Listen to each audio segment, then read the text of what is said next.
Not long ago, monsters appeared in this world. The main character was part of the group of hunters fighting on them. All that remains before this long war ends is to defeat it. This was the queen of all monsters. It was she who plunged the world into darkness and took the lives of many people. Since she rules over all monsters, she is considered the strongest. The main character Arden was not sure that he could defeat her. Before he could make a strike, the queen of monsters flew at him. Then there was a bright flash across the entire earth. The representative of the dead soul race begged the queen to lose. Seeing him, the protagonist realized that he would not be able to do this. His end was too near. The representative of the ancient dragons announced the hero's defeat. But the main character did not give up. He still had the strength to make one more strike. When he struck, the queen parried it with only her hand. At the same time, she released a giant ball at him. The representatives of the races observed this and believed that the hero was different from them in strength. The queen's blow pierced the rock. She threw the young man into this crack in the rock. The death of the main character was visible in her eyes. He didn't have a single chance to escape. And all this is the work of this fragile queen of monsters. But the young man was still able to stay on the rock and strike the queen. When she felt this, she became completely furious. She released her claws and pierced the hero's body. The representatives of the races felt that she had acted incorrectly. They believed that she needed to know her place and live in silence. Despite the blood, the hero continued to fight. Then the queen prepared another powerful ball for him. A real battle between two strong personalities began. At some point, the earth again experienced a bright flash. Helen, a representative of the fairy race, asked for Arden to survive. She watched the battle from the other world, since she had already died. Not long ago, she was killed by this same queen, and so the queen struck the hero and tore off his arm. This time, these are definitely the final blows. In a couple of minutes, the main character will die, and the battle will end. For now, he tries to protect himself with his only hand. He was able to cause serious damage to the queen. All these characters from the dead world were just Arden's memories. It was a sign that he would soon join them. His strength gave out and he soon died. The queen threw him off the cliff and ended the battle with victory. The protagonist returns to those who were with him in this battle. Another day came. A young man approached Arden Kirith on the battlefield. He asked the young man not to be daydreaming, but to get down to business. They had too little time to return to base. It turned out that this was a completely different story. One day monsters appeared in this world too. The hunters woke up, gained dexterity, and began to hunt them. The picture is very different from what happened in Kirith's past life. In this world, he has no strength at all to fight. His team needs help clearing dungeons time after time. From a conversation with the young man, Kirith learned that they had a captain. Captain Koman was the leader of the assault team in the Brave Guild. Each time he ordered his subordinates to fight until the very end. Kirith is barely able to beat the monsters of even the easiest dungeon. Kirith was reborn into a new body after that sinister war. Every morning he worked on himself during morning training. He will soon be able to unlock his hunting potential. An awakened hunter is considered to be one who is able to realize his or her full potential. Despite the fact that the memory of the past life is preserved, the hero cannot use it. His body and mind remember every detail. However, even if Kirith remembers this, the body cannot use it. He was too used to his past life to start a new one. In the world of hunters, power is determined by status. If Kirith continues to train, all his efforts will be for nothing. He began to take a regular stick, and with this, he began his daily training. He swung left and right to try and get some results. He doesn't want to forget that battle, even if he is the only one to survive it. During training, he was distracted by a strange voice. It was the same old friend Ren. He was embarrassed that Kirith trained every day. He doesn't like that his friend is constantly tired, without any emotion on his face. Since Kirith trained in the park, he was always watched by strangers. A friend suggested that Kirith find a better place. He realized that Kirith wanted to become one of the hunters. Kirith agreed with this, and said that he wanted to make a lot of money from this. In this world, everyone wants to become a hunter whose salary is several times higher than usual. All hunters can face the unknown. The world really needs people like this. Ren believed that his friend would succeed after hard training. He informed Kirith that the dungeon clearing schedule would be released tomorrow. This time, the hunters will defend the Rymar Labyrinth dungeon. In the morning, the captain sent his subordinates details of the dungeon by email. He mentioned that it was a dangerous place even among C-rank dungeons. One guild already went there and returned in very bad condition. Captain Koman's subordinates were only of D rank. He reminded them that they were not hunters, but simply carrying out his orders for money. Many guys who considered themselves young hunters were afraid to go into this dungeon. The captain warned them that if they left the team, they would not be able to work anywhere else. He had long ago entered into a contract with his subordinates that could not be broken. The hero regretted that he could not go on a cleanup mission due to lack of strength. The captain pounced on him, but Ren abruptly offered his candidacy. He was also not confident in himself, but was ready to stand up for his friend. All the participants in the dungeon believed that they would be safe next to real hunters. Captain Koman knew that none of them would return alive. He told them to go to work, and promised that he would wait for them with faith. None of the young men believed in the sincerity of these words. The protagonist nevertheless agreed to go into the dungeon with Ren. The next day, a huge portal was created near the gorge. The hunters decided to warm up before the start of a tough battle. Their team leader assigned all the roles. He looked too worried, and this frightened Kirit even more. Kirit suggested that the hunters were also forced to go along with this cleanup. The captain ordered the young assistants not to get in their way. Ren announced optimistically that they would soon enter the portal. His entire team was determined. Only the main character could not find the necessary strength within himself. He hoped that future steps would not lead him to death. And so he stepped into the portal, and the clearing of the dungeon began. As soon as the hunters entered the labyrinth of Rymar, they felt a tremor. Everything looked different from what I had heard. The magicians wanted to report the persistent alarm to the captain. What stopped them was that it was a C-rank dungeon, meaning it wouldn't be difficult. Kirit and Ren noticed the excitement of the experienced hunters. The dungeon began to crumble, creating additional anxiety. The hunters quickly began preparing to clear the area. Captain Coleman tried not to show his inner feelings. Suddenly, a pair of monster eyes appeared from the darkness. Within seconds, there were about 20 pairs of these eyes. These were specimens of an ugly, dangerous spider. The captain ordered the experienced hunters to prepare for battle. From the very beginning, the situation seemed too difficult for them. Coleman promised his subordinates a good salary for the victory. Although there were many monsters, they only looked like pathetic bugs. The captain ordered the tanks to form the first line of attack. No one was afraid to go into battle, as the challenge rank was sea level. They didn't expect any trickery. The newcomers decided that they would ensure the hunters at the exit. Suddenly, the monsters began to make a strange sound. Poisonous mucus burst from their mouths. After this, the monsters seemed to go wild. The tanks clearly couldn't cope with them. Reserve tanks rushed to reinforce them. These tanks were able to destroy several individuals with fire. The young hunters protected themselves as best they could. Coleman was angry that not all the hunters took part in the raid. After the spiders were destroyed, another monster came out. This was the mid-boss of Rymar's labyrinth, Gallus. In the fight against this boss, every participant was for himself. Gallus' actions broke the team's cohesion. He was much stronger than all the hunters together. His surprise attacks caused damage to the tanks. By this time, the magicians had already completed their preparations. They struck several precise blows at Gallus. The monster was completely covered in flames. It seemed that the boss had been defeated. Kumon ordered the hunters to collect all the valuable items. One of them pounced on Gallus's body to smash it into pieces. But suddenly Gallus rose to his feet and was covered in energy. He spat out an even more poisonous liquid from his mouth. This poison is too dangerous for hunters. He completely dissolved one of them, leaving only the sword. The captain ordered the front ranks to retreat, because even the fumes from the poison were dangerous. Hunters were required to know about these things before entering the dungeon. Kiritou felt like something was definitely wrong here. Even Koman seemed to shudder. He ordered the hunters to gag Gallus to stop the flow of poison. The captain himself decided to deal with the monster alone. He prepared a powerful weapon and attacked Gallus. It was clear that this attack would not harm the lizard, but suddenly Gallus's head flew to the side. This is what the hunters expected from their commander. The captain asked them to examine the wounded and check the supplies. The shadow of a huge raven appeared next to the hunters. All participants were excited by this turn of events. Kirit understands that the experienced fighters were not prepared for this. They just defeated a mid-level boss. Now the boss of the entire dungeon came out to them. The hunters did not know how to kill this bird. The captain ordered them to form up and stand in attack until death. The bird did not attack, but simply released its feathers. The captain injected himself with the antidote and asked his assistants to do the same. If the feathers touch a person, he will lose his mind. One feather touched the experienced hunter. His eyes immediately showed the infection. Many of the participants started to run away, and the captain accused them of treason. The feathers touched many of them. The hunters went crazy and wanted to leave the dungeon as soon as possible. Captain Koman announced to them that this was not a C-rank dungeon. Kirit decided to run away before the boss got too angry. He proposed this idea to Ren and wanted to take the newcomers with him. Ren refused to leave the battlefield. He wanted to collect all the items left behind by deceased players. Everything here costs a lot of money. Even a hunter's sword costs more than 200 million. Ren has clearly lost his mind. Kirit tried to bring him to his senses, but Ren pushed Ren away from him.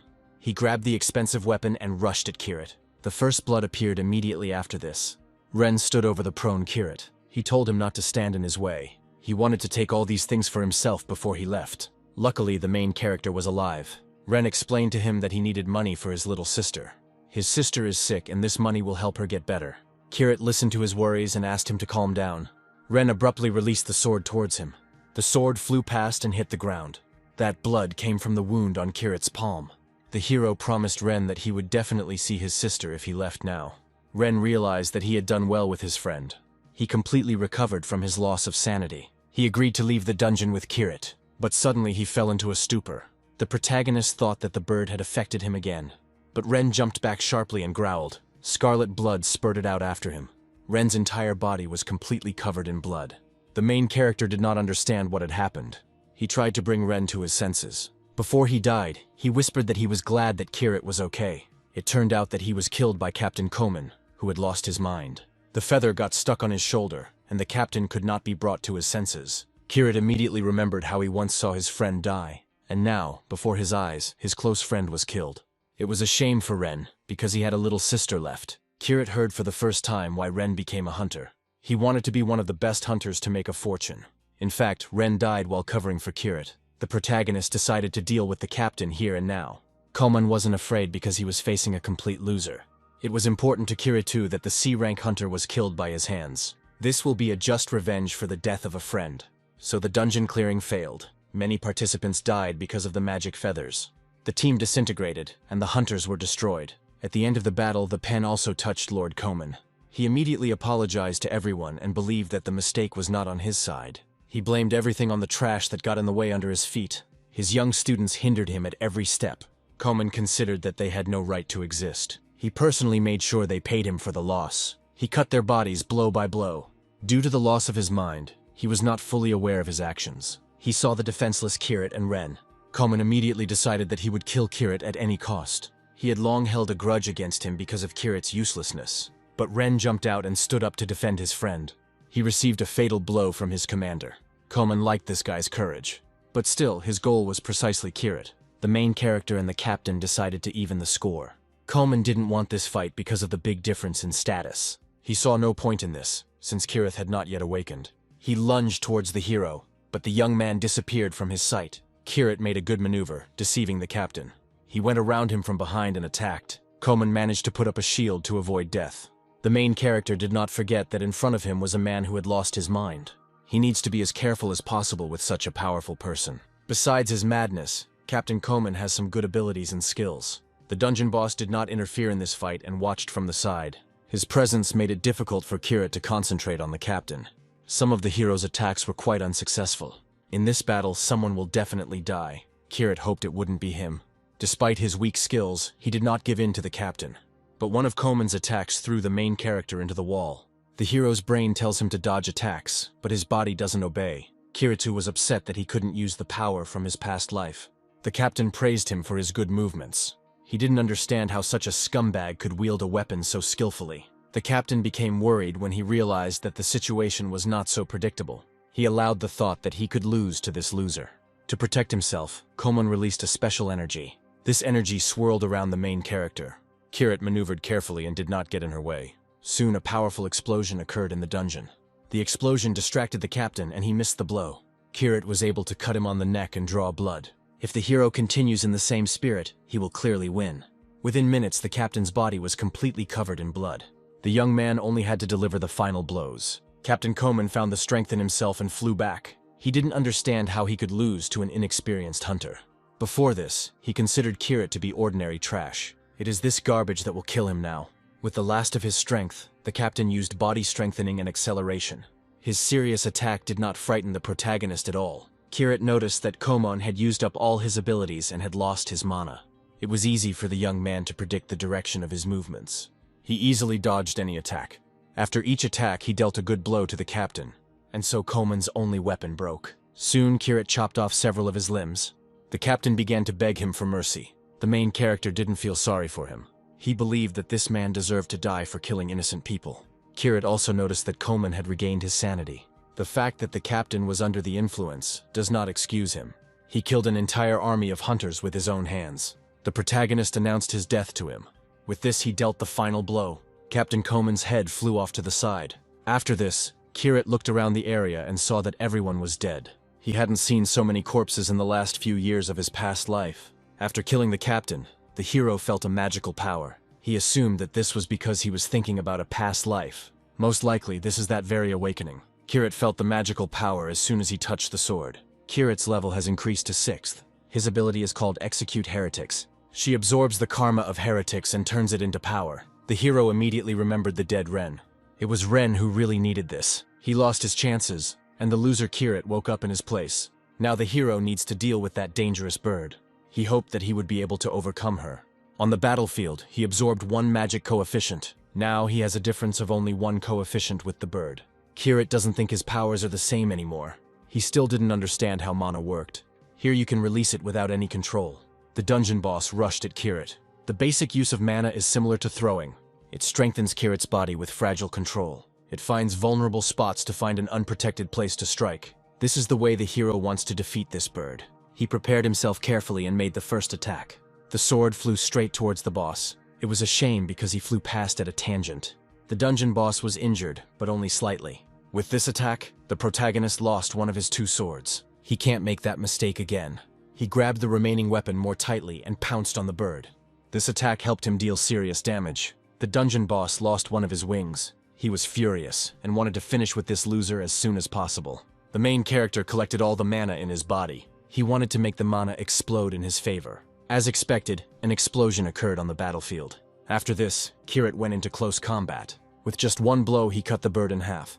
So he single-handedly defeated the boss challenge. After killing the bird, he received a small amount of mana. Kirit didn't understand how an army of hunters couldn't deal with this boss. He, a newly awakened hunter, defeated this boss alone. But from old memory, he thought that the battle was not over yet. He remembered the monsters that were sent by the queen. They came to destroy this world. The 9 races of the continent set out to meet the unknown enemy face to face. They met him after going through many terrible battles. In the end, after all the fighting, they finally won. During the victory celebration, the hero heard the voice of the Queen of Monsters. He asked his friend Helen to hide immediately. But instead of Helen's face, there was the face of a queen, or an evil spirit. She accused the hero that everything happened only because of his fault. This moment remained forever in the memory of the main character. A few days later, he came to his senses. It was all a terrible dream. After the boss fight, he lost consciousness and fell into a coma. He slept for 3 days and never came to his senses. A respectable man was on duty next to him. He handed the hero a business card in which the name Temur was mentioned. Kirit asked him what had happened to everyone else. Temur liked that after the coma, the hero first of all remembers his comrades. He said that the armed brigade of the Brave Guild was completely destroyed. When paramedics arrived at the scene, they found only Kirit, who had survived. Kiritu was curious about what happened to the man named Renegawa. The funeral of those who died in the dungeon took place while Kirit was in a coma. After these events, the labyrinth was classified as rank B. The protagonist believed that Captain Komen was simply unlucky with this raid. Timur Khan announced that Komen had a lot of debts due to gambling. So he went into the dungeon, despite knowing that it was too difficult. Perhaps he was not aware of all the changes in this dungeon.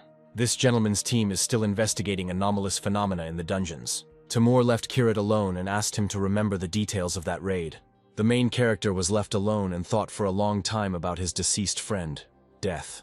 He was worried about Ren's death and Komen's disgusting excuse for going on a purge. To distract himself, the young man turned on the news. The news reported an introduction to a rather famous person. An SS rank hunter nicknamed Odin's Justice appeared on the screen. Loki Sora was the best hunter in all of Japan. Upon awakening, she gained 4 abilities. Kirit immediately tested his abilities.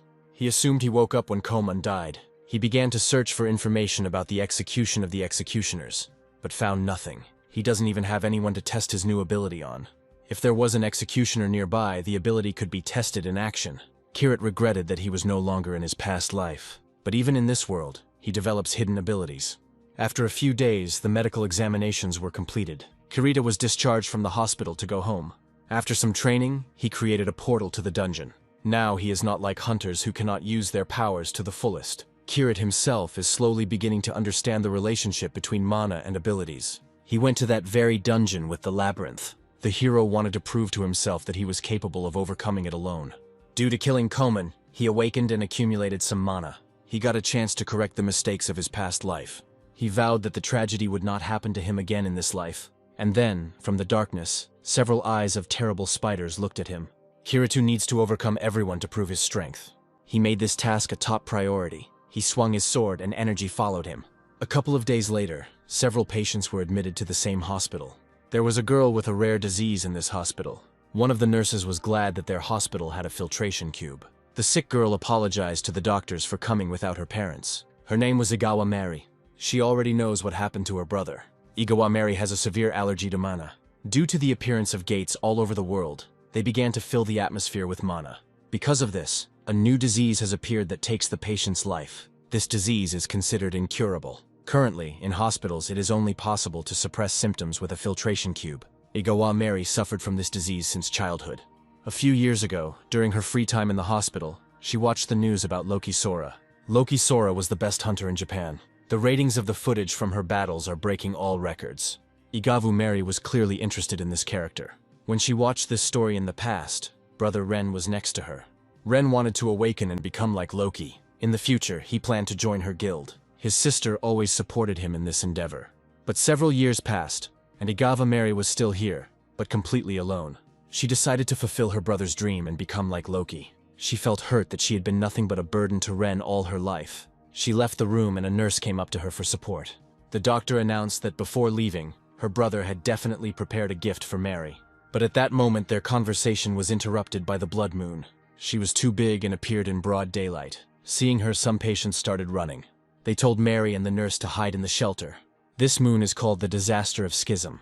The patients received a message from the Hunters Association and ran for cover. But the girls found this strange, because they didn't see any monsters. Suddenly the window broke, and a giant's hand appeared next to Mary. This was clearly the appearance of a monster. The girls looked up and saw the three-eyed gold. The nurse asked Mary to run away immediately. The young girl fell into a stupor and could not make a single movement. She was afraid that she would fall into the hands of this powerful monster. The nurse did everything to bring the girl back to her senses. She hoped that the Hunters Association would arrive soon to help. Mary pushed her and wanted to buy some time for her. She didn't want anyone else to sacrifice their life for her again. The nurse realizes that she will not be able to save Mary. The girl was a few meters away from the giant's hands. She had no idea that the brave Kirit was flying to her aid. Kirit saved her and asked her to think about her family. He said that he came here instead of Ren. Mary learned that Ren sacrificed his life for Kirit. She still couldn't believe that her brother was dead. She perceived this situation as a gift from her beloved Ren. Meanwhile, a high-ranking dungeon was being cleared. In the desert of Lorthalemia, Loki Sora was in the company of other guilds. She knew that she could defeat any monster. She changed her skills one after another. One of the most dangerous monsters was defeated in a minute. Loki Sora simply cut him in half. Suddenly, new monsters formed from the halves of the monster. Loki Sora realizes that this monster can be infinite. However, this did not stop her at all. She destroyed the active part of the monster. Kaido and Bara from other guilds wanted to cooperate with Loki. They knew they wouldn't be able to do it because Loki had an inflated sense of self-worth. She hasn't invited hunters to her guild for a long time. In her guild, she is considered the only SS rank hunter. This rank is the highest not only in the guild, but in all of Japan. Now she was surrounded by about 6 identical monsters. The girl accepted this threat with ease. For her, this cleanup was like a regular training session. But suddenly Loki disappeared from the sight of other guilds. At that moment, the dungeon boss appeared. Kaido decided it was time for them to engage in battle. But Loki forbade him to get involved, as she wants to end up alone. She initially intended to deal with the boss alone, so she wanted to show other guilds her abilities. The desert boss was not a terrible opponent for her. Loki released mana from himself in the form of electrical lightning. This lightning penetrated the boss's body and destroyed him. The boss fell to the ground, and the dungeon clearing was complete. Loki Sora dealt him a few blows, just in case. In fact, she didn't see any point in her actions. She already has a fairly high level of ability. The other guilds were uneasy that they didn't even interfere with her work. This is why Loki Sora is considered the best hunter. Suddenly, that bloody rift moon appeared in the sky. The alarmed guild members decided to turn back. The boss had already been eliminated, and it was unclear why the rift had occurred. The rift revealed the core of the dungeon. This means that soon more monsters will appear on Earth. It was an anomaly, as the core appeared in the very depths of the dungeon. This time, it suddenly appeared at the entrance to the dungeon. Kaido attempted to shoot at the center of the core. He hoped that his shot would not be interrupted by the moon's energy. The distance to the target was 12 kilometers. The maximum firing range of the weapon is 7 kilometers. This core was too far away, and ranged attacks were useless here. Suddenly, the core of the rift released energy from itself. An agitated Loki Sora suggested that her comrades change location. She was sure that a new rift would soon occur. A gate to another dimension appeared before the heroes. Loki has already contacted the guild and asked her comrades for a rescue operation. Until the team arrived, she wanted to deal with this phenomenon alone. She stated that she would soon bring this moon down to Earth. This phenomenon has already been reported on the news. Judging by the consequences, the rift formed in a dungeon of at least rank A difficulty. Typically, a rift is more complex than the dungeon it appears in. Soon people will see the warriors who protect this core. The main character was worried that Mary would encounter these monsters. Despite the presence of Mana, the girl felt calm. From Kirit she learned that he worked with her brother. She was sure Ren had described her as a burden. Kirit explained to her that Ren hadn't said a word about it. Mary cried when she learned that Ren always thought only good things about her. She always felt that she was an obstacle to her brother's normal life. Kirit suggested continuing the conversation after he destroyed the rift. Meanwhile, hundreds of buildings were burning on the ground. Monsters emerged from the flames of fire. The protagonist left the hospital and rushed to fight them. Over the past few days, he had come to one conclusion. Kirit now knows that there is no point in leveling up skills other than mana. Physical attack and flexibility have a high chance of winning, but a low maximum. Therefore, the hero will devote all his future time to developing mana. It is mana that will help him win more than one battle. He had previously approached the hunter to test the effect of a physical attack. After talking to a hunter who had developed physical attack, Kirit understood the difference. Physical attack alone won't help him kill all the existing monsters. With the increase of mana, he will be able to reach the level of his past life. And so the hero rushed at one of the largest monsters. He had 30 mana points in reserve. This helped him to fly high up. He planned to fly to the rift to destroy it. This way he will stop the appearance of new monsters on Earth. He had only one sword in his arsenal. He launched the sword into the rift and hoped that it would reach its destination. He himself lost mana and began to fall. He didn't care about himself, because the main thing was that the sword reached the rift. When he landed hard, he realized it hadn't worked. His level was not high enough, but suddenly he saw an explosion in the distance. A couple of minutes ago, Loki Sora also tried to overcome the rift. She used the ability of Thunder Lightning, Thunder and Light Rain. The combination of these skills would help her overcome the rift. She lunged towards the moon. There was a bright explosion with a surge of energy. Loki Sora realized it had worked, but the moon did not disappear, but split in half. Loki Sora noticed another core. Most likely, the lunar shell served as a protector for the cores. Now the rift moon has become truly bloody. Loki Sora made every attempt to destroy her. As she concentrated the thunderbolt, the moon released its energy onto her. From the outside, it was clear that even the experienced Loki couldn't handle this flow. The protagonist rushed to her aid and pushed her away by the waist. He explained to her that now many lives depended only on her. He decided to help her and directed her mana. The girl did not understand how this young man was able to change the flow of her mana. Within a second, mana filled her entire body. Previously, the girl thought that she had used up all the supplies she had before the battle. At that moment, she realized that the guy was on her side. The hero suggested that they destroy this thing with joint efforts. They created a powerful flow that was directed towards the fault. Oddly enough, this time everything worked out. The girl calmed down, but Kirit announced that this was not the end. The core of the rift was still alive. At any moment, it can release a stream of monsters from itself. Kirit suggested hitting the core again. Loki Quarrel could no longer do this due to the mana limit. The heroes can only wait for their energy to replenish. Kirith took charge and asked Loki to launch him upward. The girl just needs to repeat something like the attack that happened just now. Loki had no time to think, so she did what was required. A second later, Kirit was flying towards the rift. He hoped he had enough mana to make the attack. As he flew closer, 5 mana points were added to his reserve. From such a short distance, he launched the sword. This time the sword will definitely reach the rift. As expected, the sword flew straight into the center of the core. There was a major explosion with a release of energy. Loki Sora didn't expect that anyone could do the impossible. She still didn't know what kind of strange guy had gotten involved in her company. She was grateful to him that the rift was destroyed. Along with the destruction of the rift, the hero increased his level. He also gained a new ability. Now all he had to do was land safely on the ground. Loki Sora wanted to help him, but it was too late. She wondered if there might be other SS rank hunters besides her. The next day, the news reported that the fault was of complexity C. People were grateful to Loki, who was able to destroy him. The girl announced that she was helped by a strange guy who disappeared after the destruction of the rift. Mary, who was watching the news, realized that this guy was Kirit. The protagonist didn't want her to know the truth. He simply announced that he had recently had an awakening. Mary suggested that he become a hunter and first pass the exams. She believed that he would pass, despite the low level. She wanted her loved one to become a great hunter at least this time. Kirit became her brother Ren's replacement. The hero agreed to take the exam, but he knew that nothing would change. A few days later, the hunter's exam began. Some participants came here just to make a good video. One of these people distracted a stranger. This man was named Yabuki Godu, who awakened with 3 abilities. He came to the exam to get first place. Upon seeing him, Kirit realized that he could not control his mana. He has a maximum rank of A. Soon, Loki Sora came to the examinees. She hoped that on this bright day, everyone would show their true abilities. Many of the participants had never seen her in person and were delighted. They all rushed towards her, forgetting about preparing for battle. The main character wanted to avoid meeting her. If he appears before her eyes, she will definitely recognize him.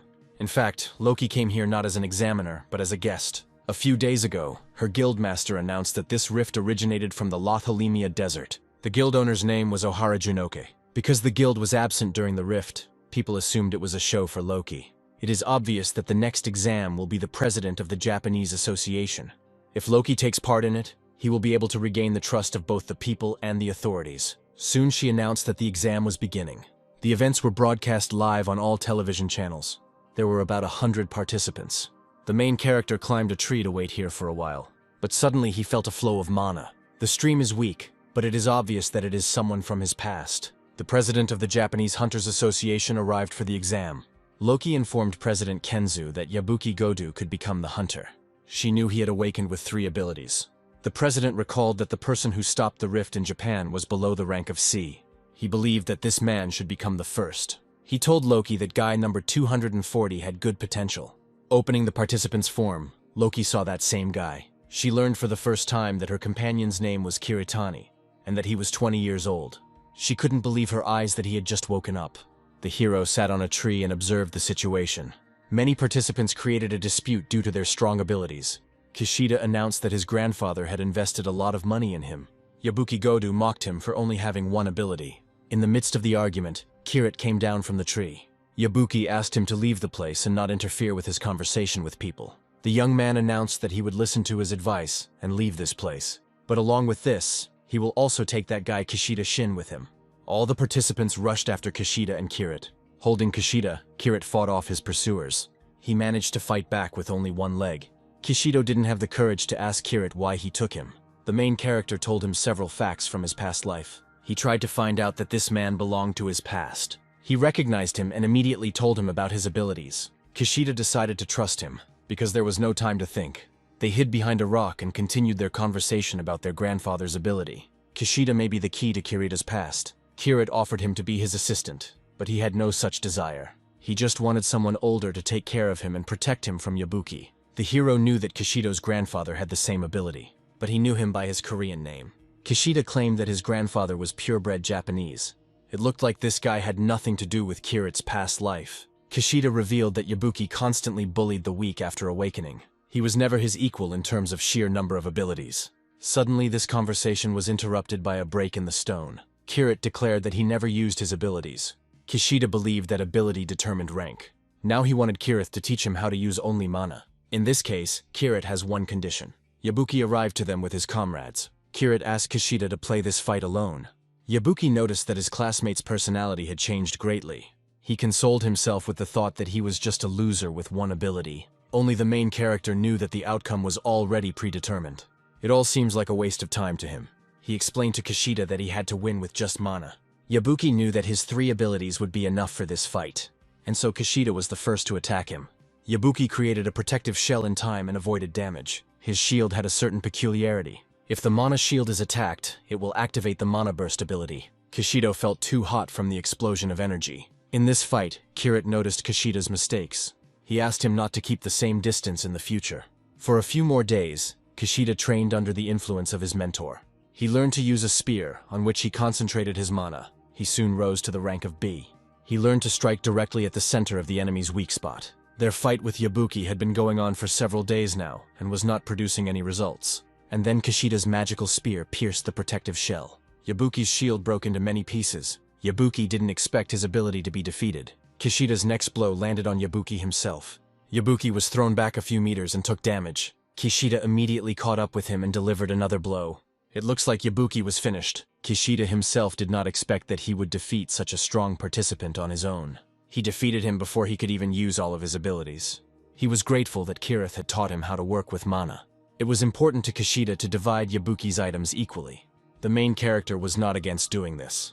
After thinking for a bit, the young man took 80% of the spoils for himself. Kishida didn't like this, but they had discussed this issue beforehand. Kirith will take a portion of his income as tuition fees. After this, Kirith suggested that Kishida take up hunting until the end of the exam. The young man knew that only his mentor could kill all the monsters. Before leaving, Kirith wrote down Kishida's phone number. He asked the young man to keep their deal a secret. Kirith stepped into the portal with a calm soul. He passed the exam and was the best among all the participants. After taking the exam, he met Loki Sora on the street. The girl clearly hid her appearance from prying eyes. The main character pretended not to recognize her and wanted to leave as quickly as possible. The girl told him that she did not expect him to win against all the participants. Moreover, he left the exam using the back entrance portal. She suggested that Kirith go shopping. She bought him some fashionable things at the store. In addition, she purchased items to restore stamina. All these things were of the highest quality. It seemed to the hero that Loki simply wanted to bribe him.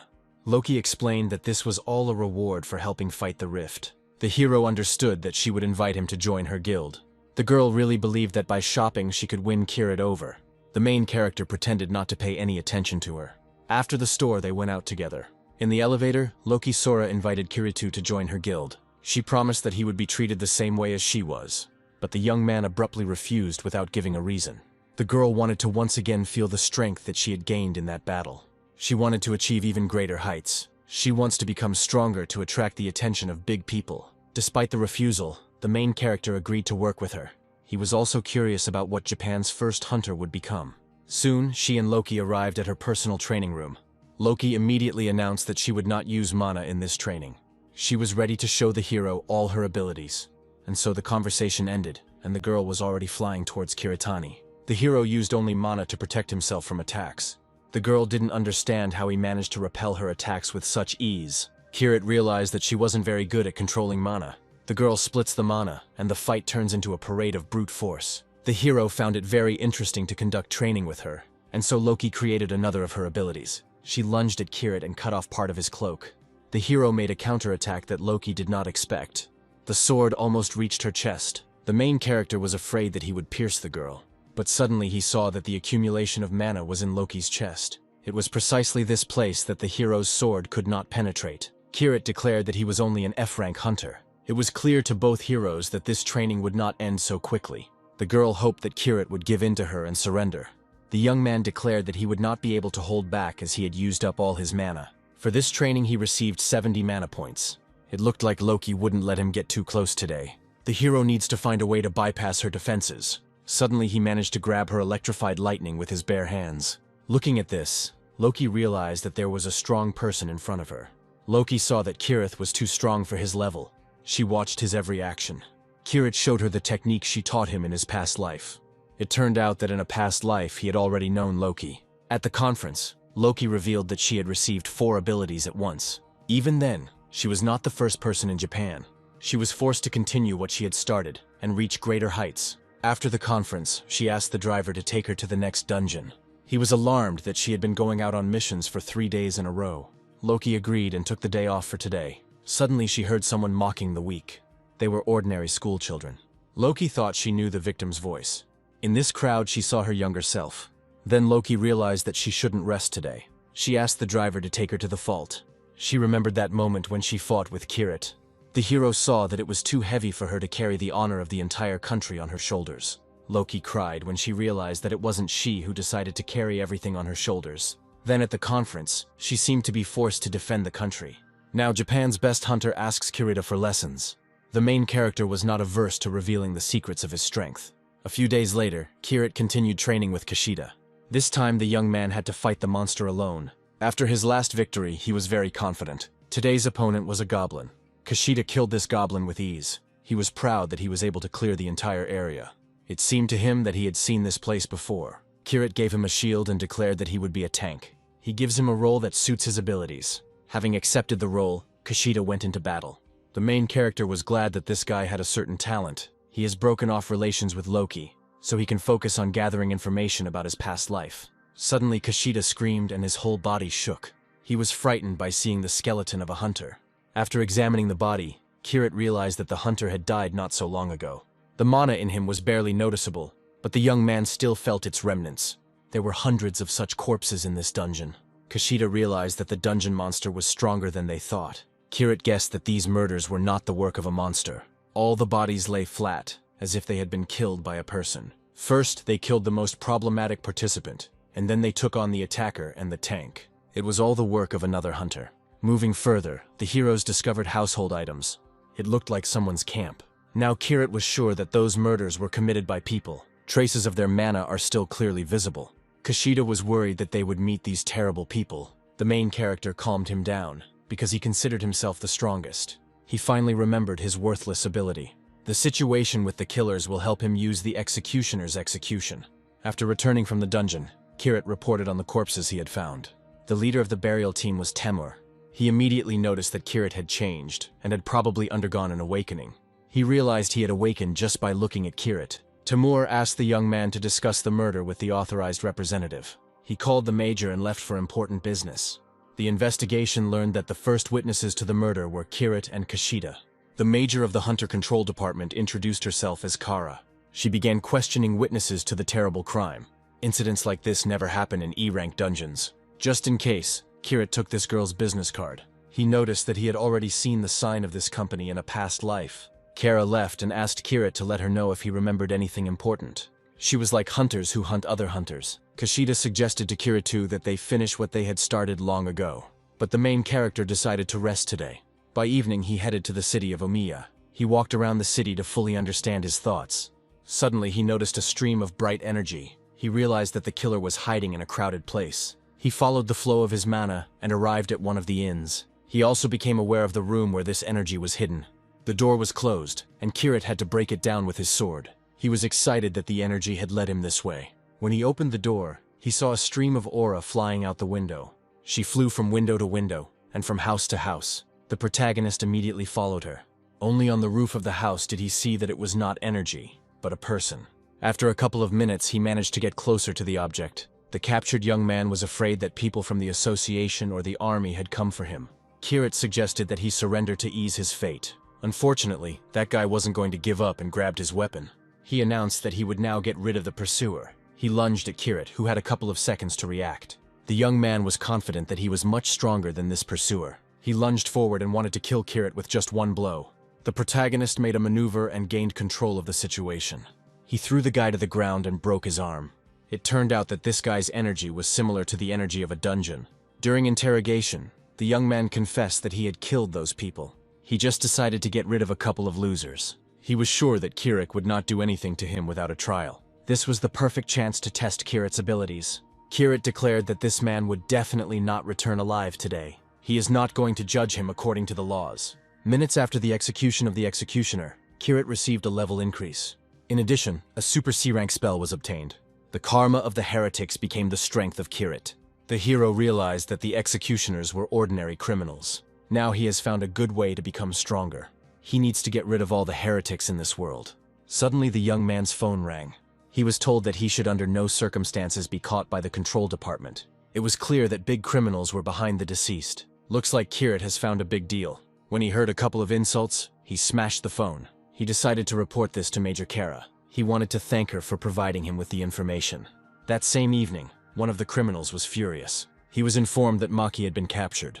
The team captain, Ruth, felt like these people were coming for them.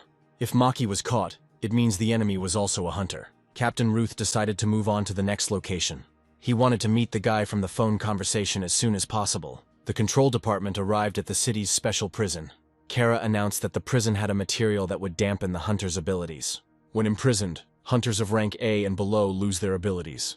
Rank C hunters can only use half of their abilities. Kara arrived here to meet a major criminal. The criminal was a former hunter and instructor of the Hijit control department.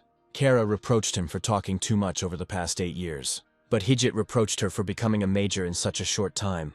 They knew each other well and had not seen each other for a long time. Hijit made a name for himself with a serious assassination attempt. Kara showed him photographs of criminals who had become active. Crimes have become more frequent, as if these people are in charge of managing them. Hijit was afraid that Kara would suspect him of being the mastermind behind these crimes. Kara wanted to make sure that Hijit couldn't lift a finger.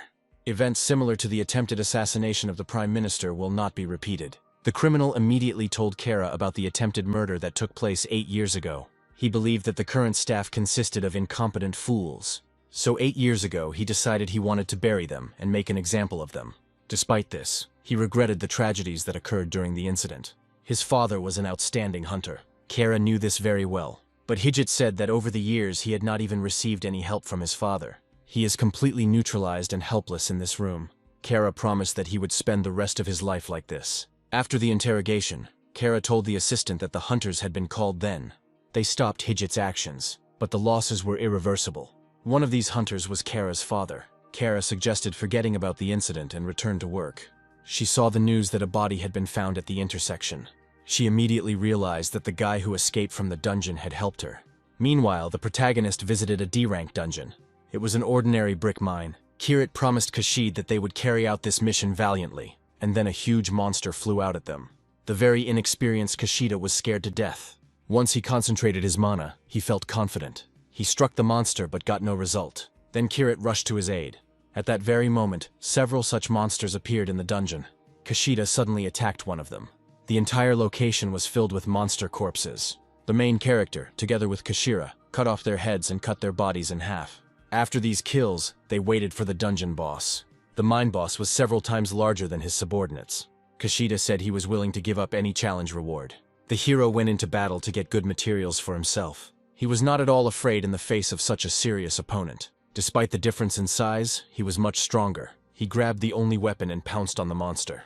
The monster immediately received serious damage. Then Kirit made another attack. The mine boss was killed. After killing the boss, Kirit received a secret technique. This technique will allow him to reveal his abilities. Kirit stayed up all night to create a soul capsule from Loki's materials.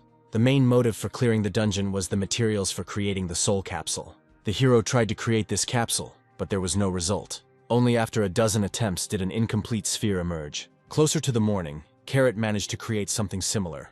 It was a soul capsule that absorbed the power of precious metal. With its help, Kirit will be able to increase the stats of not only mana, but also other indicators. This way he won't have to rely solely on the executioner's ability. The news reported that a man's body was found at the intersection. Forces were spotted at the crime scene, which took place in Fuku province. Kirit decided to report everything to Kara.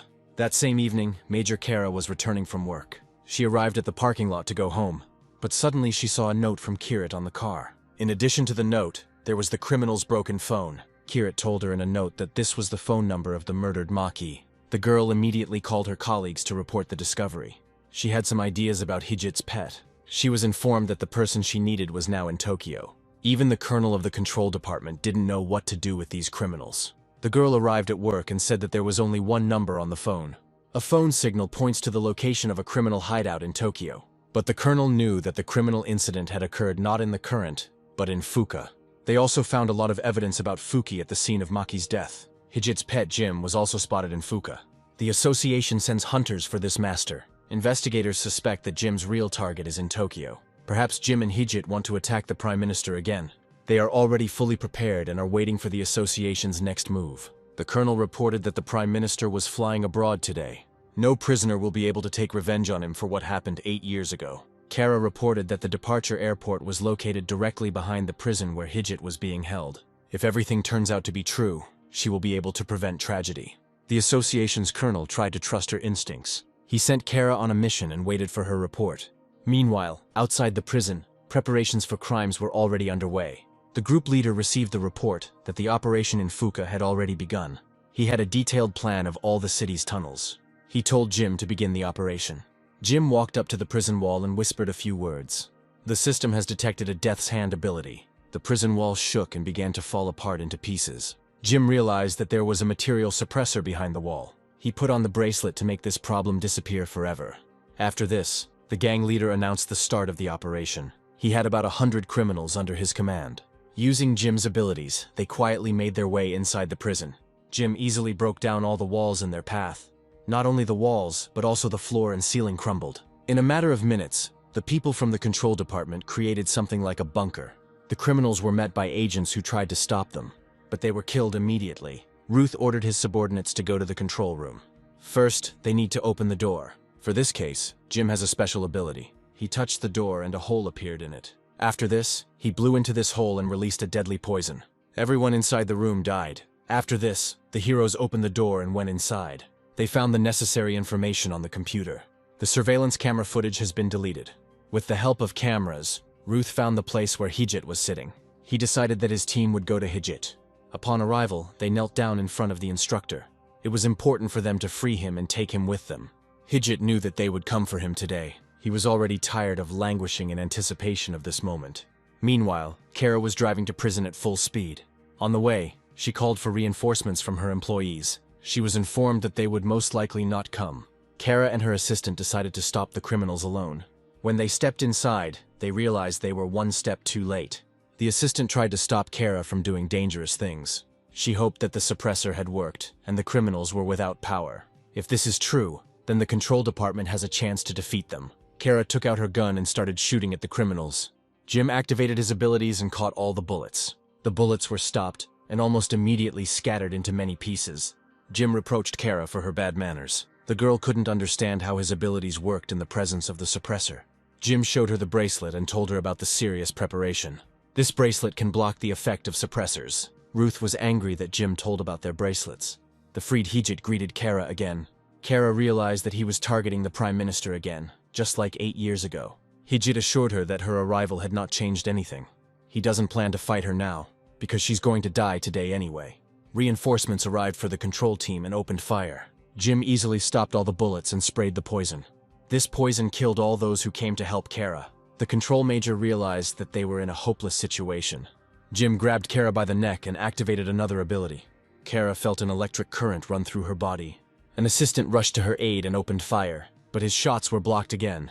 Jim again caught all the bullets flying at him. Suddenly, Jim's hand flew to the side. Dark scarlet blood poured onto the floor. The young man realized that he had miscalculated his moves. Kara didn't know who carried out the attack. It turned out that the main character had come to her aid. He promised Kara that today they would deal with all the criminals. Jim realized that Kirit was on Kara's side and attacked him. He scanned Kirit and saw unusual abilities in him. The main character was not at all worried in front of him. He knew that today he would win over everyone. He grabbed the sword and swung it, but Jim activated the shield in time. Kirit didn't expect him to instantly create a barrier of mana. It seems that he is not the only one who is so good at wielding the Force. Despite the speed of his reaction, the hero considered it an insignificant trick. He fought back against his opponent, and Jim began to think about losing. At that very moment, blood burst out of his body. He instantly fell to the ground and stopped moving. By killing Jim, Kirit gained a new ability and leveled up. He announced that Ruth would be the next victim. Ruth thought that Kirit must be under the influence of a suppressant. Because of the suppressor, the hero would not be able to release so much mana. The protagonist scolded the gang leader for his vanity and the murder of innocent people. He declared that they would definitely pay for their sins. Ruth had heard that voice somewhere before. He realized that it was Kirit who had spoken to him on Maki's phone. Ruth was angry and created poisonous mana. He was ready to avenge his partner's death. He spat out several streams of poisonous liquid. This ability is much easier to stop than Loki's lightning. Thanks to Loki's Sora, Kirit will handle this perfectly. A single hit from his ability is enough to kill anyone. If Ruth touches Kirit, the hero will simply disappear. Rudd hoped that at least a drop would fall on Kirit. The protagonist carefully maneuvered between streams of poisonous liquid. He made it so that he was one step away from Ruth. Ruth didn't have time to take action for close combat. He realized that it was too late to do anything, because the sword was flying towards him. The protagonist split his body in half with one blow. By killing Ruth, Kirit leveled up. Besides this, he gained another ability. Kara didn't understand how Kirit could move like that under the influence of the suppressor. She became interested in this young man and decided to get to know him better. Kirit had no time for acquaintances, because he knew that there was another criminal. He only crossed paths with him for a second, but recognized him immediately. It's rare to find mana like this anywhere. This is the strongest person Kirit has ever met in this world. Meanwhile, terrible events were taking place at the airport nearby. Hijit carried out several terrorist attacks. The soldiers realized that this was a hunter of at least rank C. They had to do everything to ensure that the plane carrying the Prime Minister took off. They opened fire and simultaneously called for backup. All the bullets were stopped by Hijit's ability. He turned them into little coals. Hijit, not fearing his fate, went out to the army of soldiers. He announced that now everyone would burn alive. After this, several fireballs flew at the soldiers. All the planes and hangars at the airport caught fire. The soldiers did not have time to escape and were burned alive. One of the hunters spotted Hijit and attacked him. Unfortunately, he was unable to do so as Hijit noticed him. Hijit was ready to kill anyone who would stop him from committing a terrorist attack. All these 8 years he has been targeting the Prime Minister. He realized that he was not at this airport. Hijit used several abilities to play hide-and-seek with him. He embodied all the fire mana to burn down this airport. Hijit was angry that he failed to carry out the terrorist attack on the minister. Meanwhile, Kara and her team headed to the airport. Kara feared that Kirith's strength would not be enough to fight Hijit. The protagonist assured her that she just needed to believe in him. The girl hoped that today would be the day she would put an end to crime. They arrived at the airport, where they were about to undergo a difficult mission. With his actions, Hijit created a real fire show. The protagonist wanted to deal with Hijit alone. Kara forbade him to do this, and ordered him to take care of the victims. Now Hijit is just a mass murderer. He fits the criteria of Kirit's abilities perfectly. Kara decided to take Kirit with her on the mission. However, she could not guarantee his complete safety. She asked him not to do anything terrible. The protagonist needs to understand the limits of his own abilities. There is a war going on right now, a war between life and death. The entire airport was covered in flames. Hijit finally waited for the Prime Minister. He met him face to face. For 8 years he could not calm down because of the orders of such an absurd man. Hijit was angry that Kara had also arrived at this place. He warned her 100 times not to interfere with him. But now it was too late. Kara hoped that Hijit would surrender due to being outnumbered. But Hijit was too self-confident. Hijit lunged at the Prime Minister, but was immediately stopped. Kirit hit him with the ball. He bought time for the Prime Minister to escape. The government official was grateful to Kirit for saving him. After this, Hijit became even more aggressive. Now his target was not the Prime Minister, but Kirit. He activated all the best abilities in himself. After this, the heroes felt a dark aura. For now, Kirit is busy with the Prime Minister's security. He took him to a safe place and apologized for the inconvenience. Kara came face to face with an embittered Hijit. She felt that Hijit had lost his mind. Hijit admitted that he had not lost his mind, as he had almost completed his plan. He announced that his mission would be completed when he killed everyone. All that remains is for him to deal with the small pawns that are getting in his way. He engaged in close combat with Kara. Kara lacked the strength to withstand the attacks. Despite 8 years in prison, Hijit was in his old form. He was sure that Kara would not be able to win this fight. Hijit released flames at her and threw her into the distance. Kara was seriously injured and had to activate her regeneration. She unknowingly allowed Hijit to cut her flesh. This moment angered the girl and she attacked Hijit. Hijit proved to her once again that she was not his equal. He threw fireballs at her over and over again. He had fun playing with her like a dog. The flames completely covered the girl's body and prevented her from concentrating. At the end of the fight, the girl realized that she would definitely lose. Her whole body was covered in burns and she had no strength left. She understood that even Kirit was no match for this monster. Kirit calmed her down and announced that he could handle everything. By this time, he had already received 110 mana points. In this fight, he wants to use his full potential. Hijit had no obligation to be Kirit's opponent. He didn't want to waste his energy on trash. But Kirit wanted the opposite. He offered Hijit a solo battle. Hijit became worried because he noticed the hero had strong mana. He was afraid that he wouldn't be able to cope with it. But he still activated his best ability and attacked Kirit. Kirith was ready for his fiery attack. He had several A-level abilities in his arsenal. The hero used the deadly poison ability. Hijit created an energy barrier that protected him from the poison. After that, he continued throwing fireballs. Kirit's mana was enough to counter it. However, Hijit noticed his weaknesses. The hero has not yet reached the level that Hijit has. Kirit used his opponent's ability to create a fiery explosion. Oddly enough, Hijit didn't take any damage. He noticed that during the fight, the young man used only mana.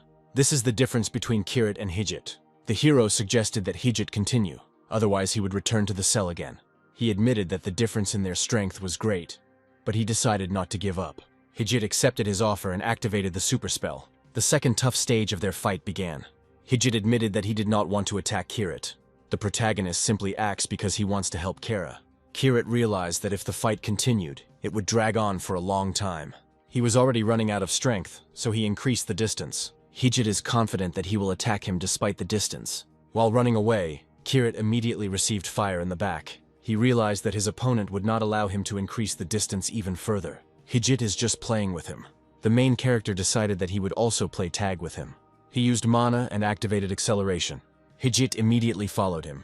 Its acceleration is several times more powerful than Kirit's. Kirit has only one chance to win. He wants to put all his mana into the last hit. He takes advantage of Hijit's habit of jumping forward without thinking. At that moment, he will hit him on the head. The opponent didn't like that Kirit was using his power foolishly. He didn't even expect that the hero would outsmart him and catch him in a relaxed moment. And so the blood of Hijit was spilled on the battlefield. After 2 hours of fighting, Kirit breathed a sigh of relief for the first time. A feeling of calm descended upon the airport. Hijit was finished. Kirit felt incredibly tired, as he hadn't fought like this for a long time. He received several level-ups for killing Hijit. In addition, he acquired a new hidden ability. A few minutes ago, passers-by witnessed a murder. They felt they shouldn't talk about what they knew. They assumed that Hijit was as useless as trash. They were confused by the fact that the killer was much weaker than the great Hijit. Despite this, they recognized good potential in him. They left abruptly to tell everything they knew in detail. That same evening, Sora recalled her training with Kirit.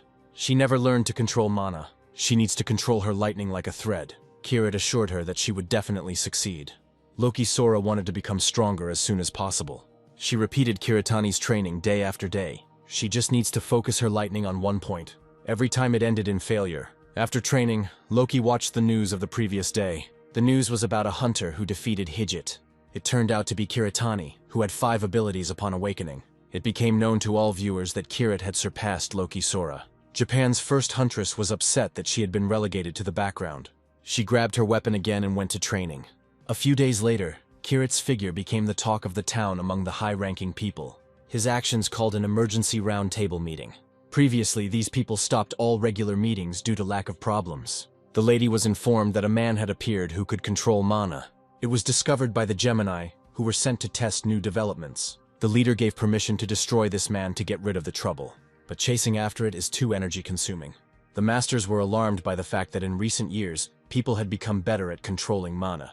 Now it is not only the masters who can release it. The man who stopped the rift was another coincidence. As long as the masters have information, nothing will happen to them. One of them decided to keep an eye on this man for a bit, but he didn't see the point, because it didn't cause them any problems. The lady was also informed that the twins saw that guy with an energy sword.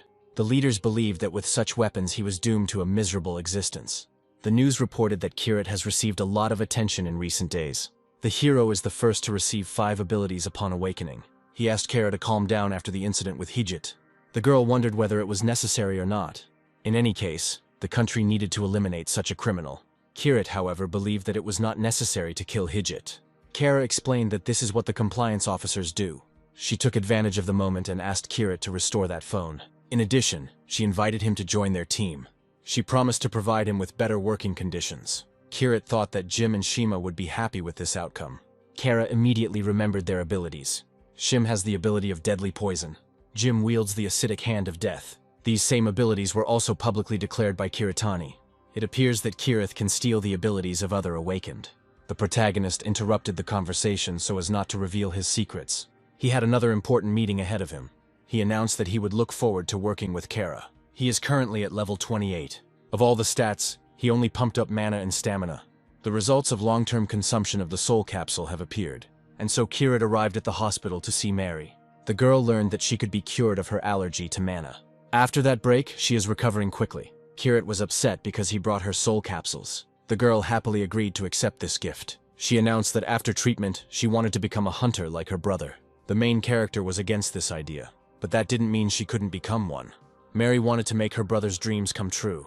She wants to see the world through Ren's eyes. Suddenly, Kirit felt a flow of mana from her. He didn't have time to think about it before the phone rang.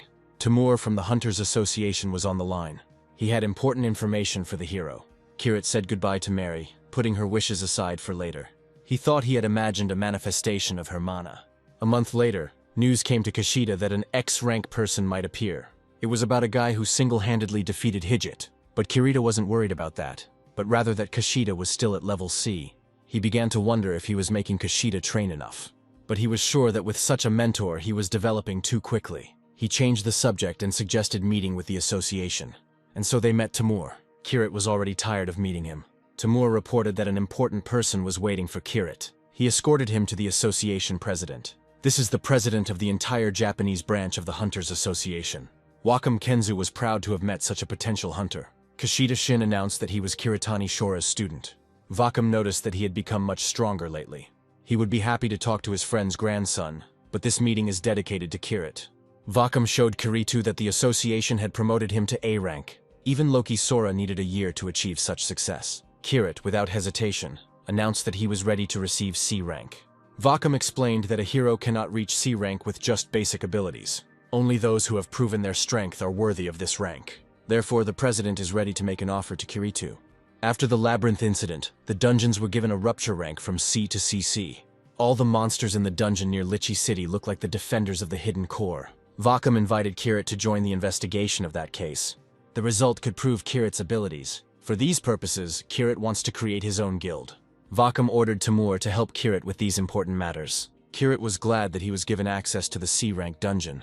He explained to Kashid that he would create a guild as long as the association supported him. He would like to attract people with whom he interacted in a past life, but in his head, the bad memories were clearer than the good ones. Based on his life story, he named his guild Reboot. Kirit entered her into the database and she was given an F rank.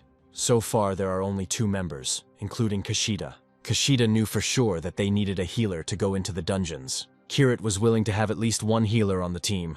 However, he was against Kashida Shin going with him on the next expedition. Shin may complete his Mana Master abilities in the future, but not now. Kirit can't promise to protect him in a difficult dungeon. But the young man was ready to challenge himself and go with his mentor. The main character finally agreed and suggested going to the hunter's shop.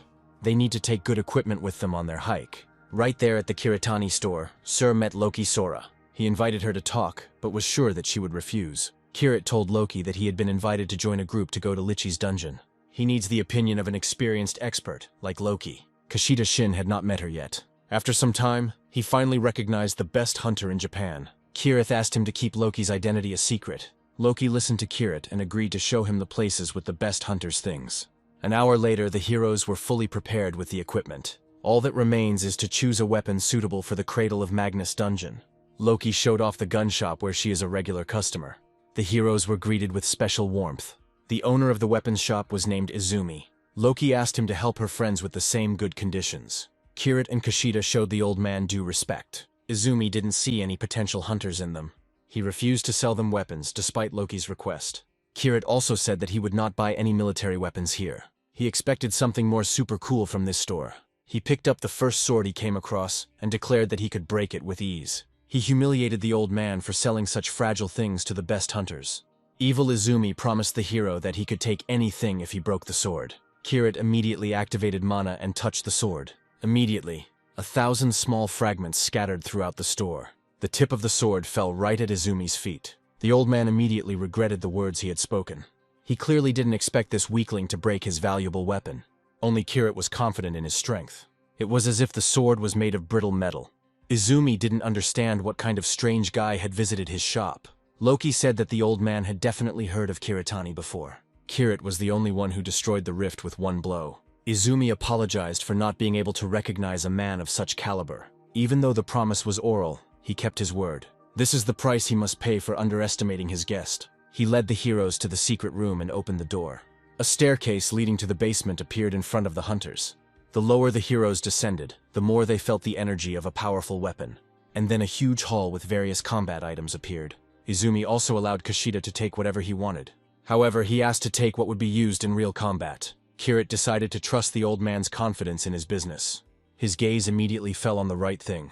It was an infernal ash sword. Ever-burning fire has the initial effect of an iron wall of mana.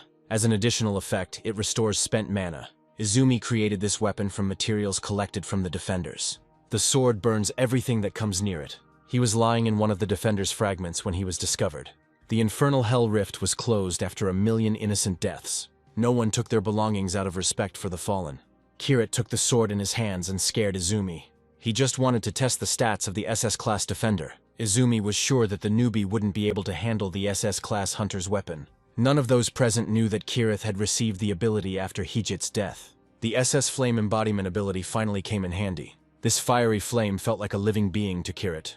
The hero reminded Loki about training the density of his stance. A girl should not put force into any of her movements. He wanted to show her a lesson with this sword, and Izumi fainted from what she saw. To begin with, Kirit concentrated all his mana into his palms. Then he seemed to pour it onto the sword. Mana lines have changed the behavior of fire flames. Kirit taught Loki to change the lines of mana in the same way she changes the path of lightning. He created several energy threads that completely control the flame. After this, he decided that the sword now belonged to him. It all looked like a magical fire show. Neither Kushida nor Izumi understood how Kirito managed to do this. Loki Sora finally understood what Kirith was talking about during training.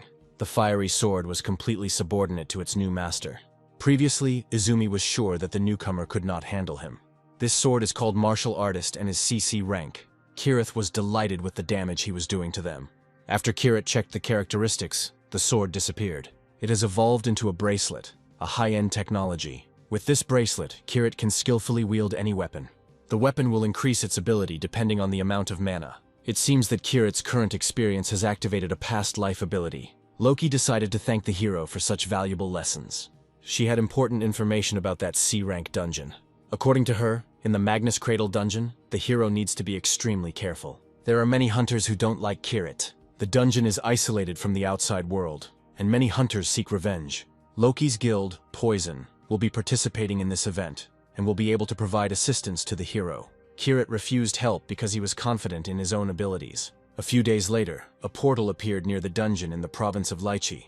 Many hunters had set up camp near the gates in advance. Kushida was worried about the difficulty of the dungeon, but Kirith reassured him. But even the professionals were nervous about a campaign of such high rank. Kirith promised that there would be no problem if Kushida followed him.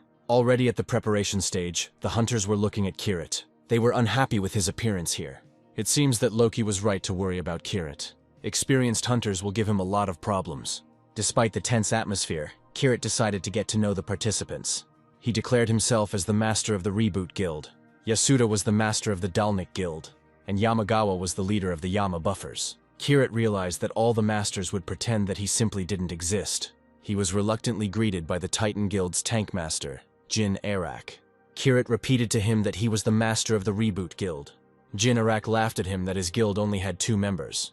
But he heard that the hero had defeated the experienced hunter Hijit. He didn't believe it, because even he couldn't defeat him. According to him, an inexperienced hunter does not have the necessary skills for this. Then Kirith offered to test his abilities personally. Jin Arak was furious at such an impudent newcomer. Yasuda asked the heroes to stop this pointless conversation. Jin wants to test how long Kirith can last in this dungeon. The main character did not show his true face as the best hunter. All the monsters in the Cradle of Magnus dungeon were named after guards. The reason for this is the core inside the dungeon. Outside the dungeon, the hunters set up camp in case of an emergency. None of them know if the rift will break out. Poison Guild Master Ohara explained that this dungeon was different from the others. This time, teams were assembled to prevent danger in advance. Each team must monitor the zone they have chosen. Kushida was proud that he would be entering a high-ranking dungeon. And so the small guild of Kirith entered the portal. Upon entering, all hunters were met by monsters. They attacked from the first second after the start of the cleanup. The group leaders ordered that the larger specimens be left in the tanks. Other hunters should take care of the smaller monsters. The team members divided up the responsibilities wisely, so as not to interfere with each other. The first batch of dungeon guards was defeated.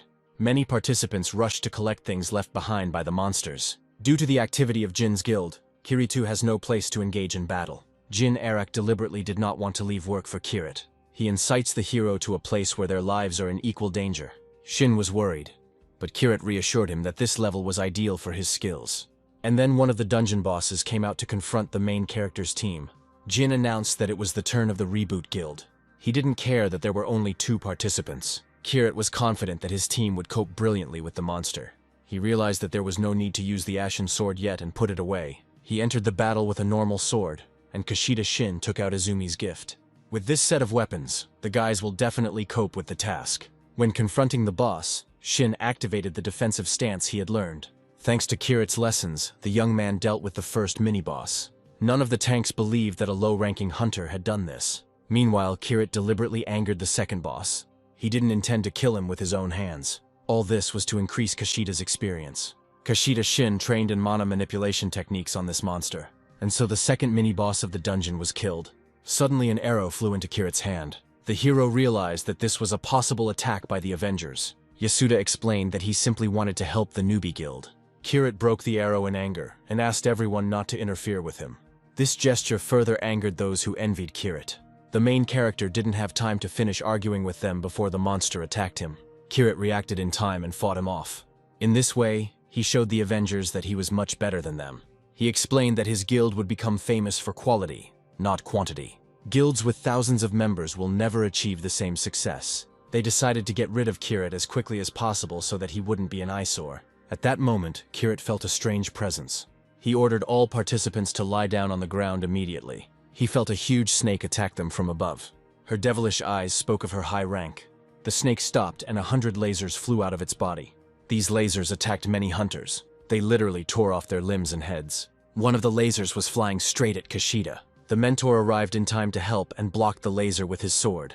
100 lasers formed a deadly crater. This trap was just activated by the hunters themselves. This phenomenon is called the Magnus effect. It occurs due to the difference in pressure between the rotation of an object and its movement along a smooth surface. The Magnus's Cradle Dungeon is named after the attack characteristics of the monsters. Many participants could not cope with the attack of this snake. Kirit realized that the previous research had been interrupted precisely because of this, but he can defend himself against attacks of such amplitude without magical powers.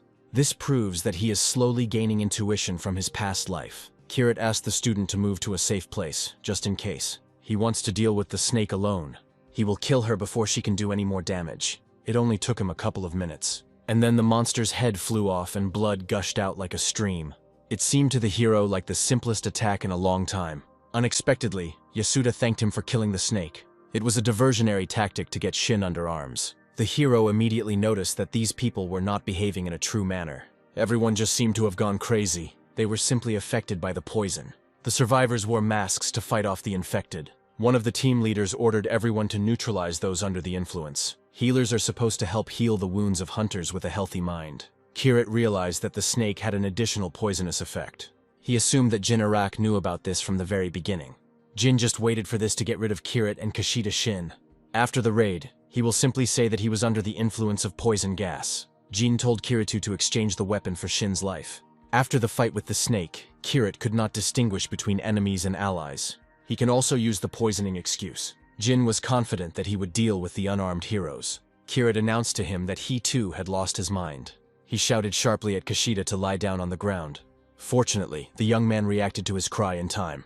In that second, Kirit delivered a precise mana strike to Jin Arak. Kirit only needed one hit, and then Jin Arak's head flew off to the side. The man's body fell at the feet of the offended Kushida. With this kill, Kirit leveled up and gained a new ability. He now has 135 mana points and a sword with a martial arts bonus. It was unclear what the mood in the group would be after this murder. Jin's subordinates assumed that he had been mentally influenced. A C-class hunter simply couldn't attack a companion without reason. Kirit was afraid that the hunters would blame him for this. Yasuda realized that the monster had taken over Jin's mind. Meanwhile, Loki was in her personal tent. Suddenly she felt a familiar aura.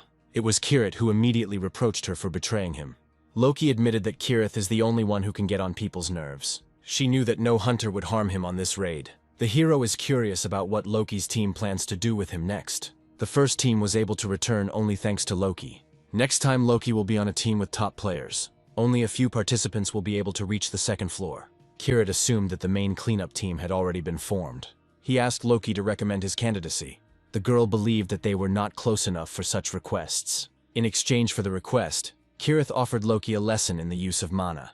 Loki Sora didn't promise that the guild master would pay attention to her request. What's much more important to Kirit is that it will be Loki's recommendation.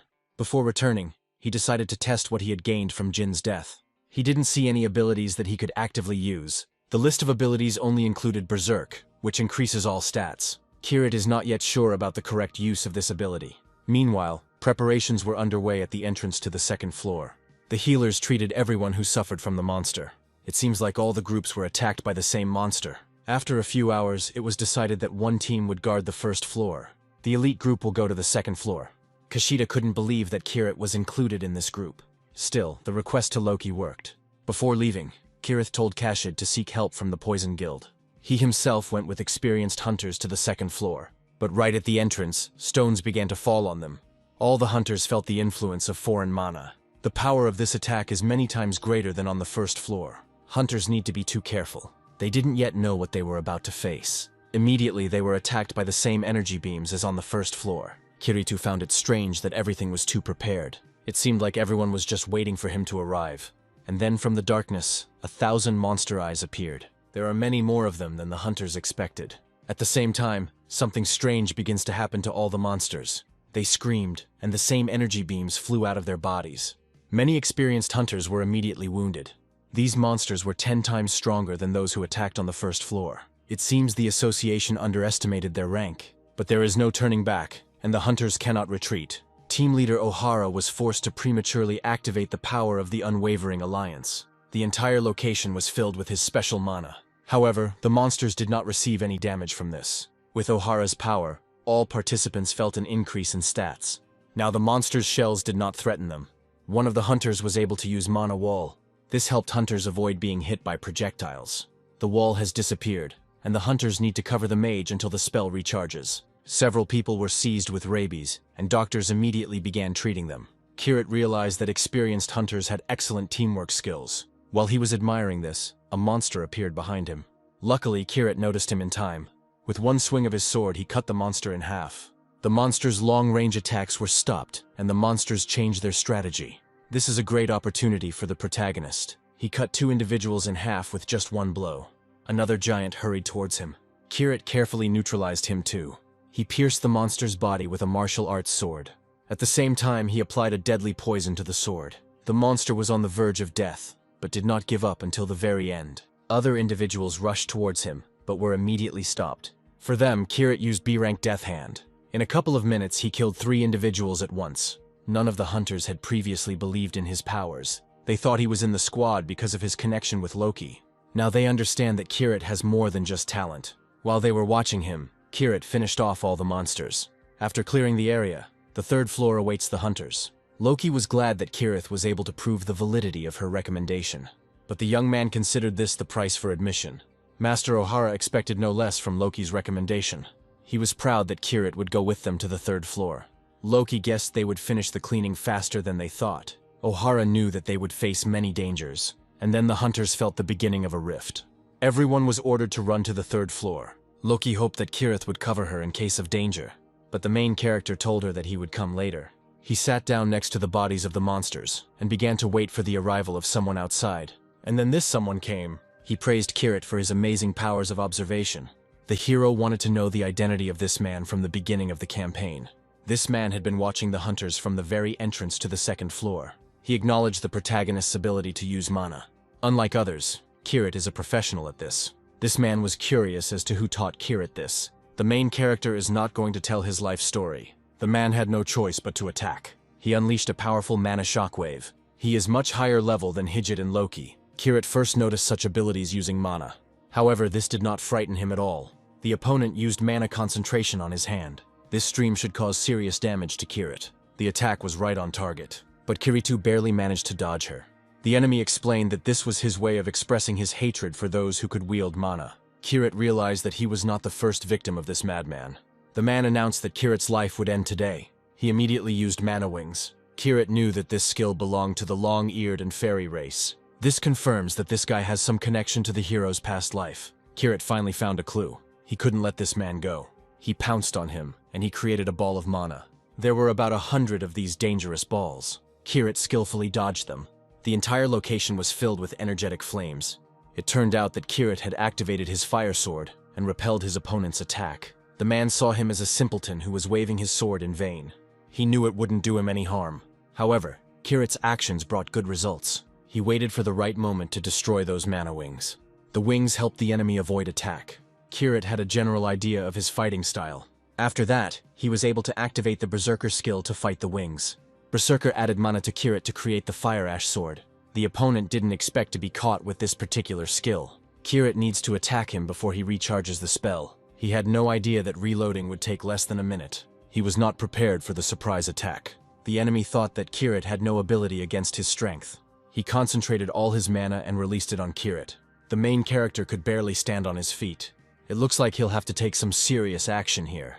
The 8 races had their own methods of creating mana spells. They shared visions through their mana spellcasting techniques. They were working towards perfecting their skills to fight the Overlord. This was the original purpose and reason for mana spells. The main character belonged to one of these races. Previously, Kirit was unable to use the power of his past life in this world. However, with the mana he received, he managed to revive her. Now Kirit wants to demonstrate his power for the first time. At that moment, the opponent threw away all his mana. Kirit has only one chance to attack. When he struck, The opponent certainly didn't expect it. Kirit struck him down with a close combat blow.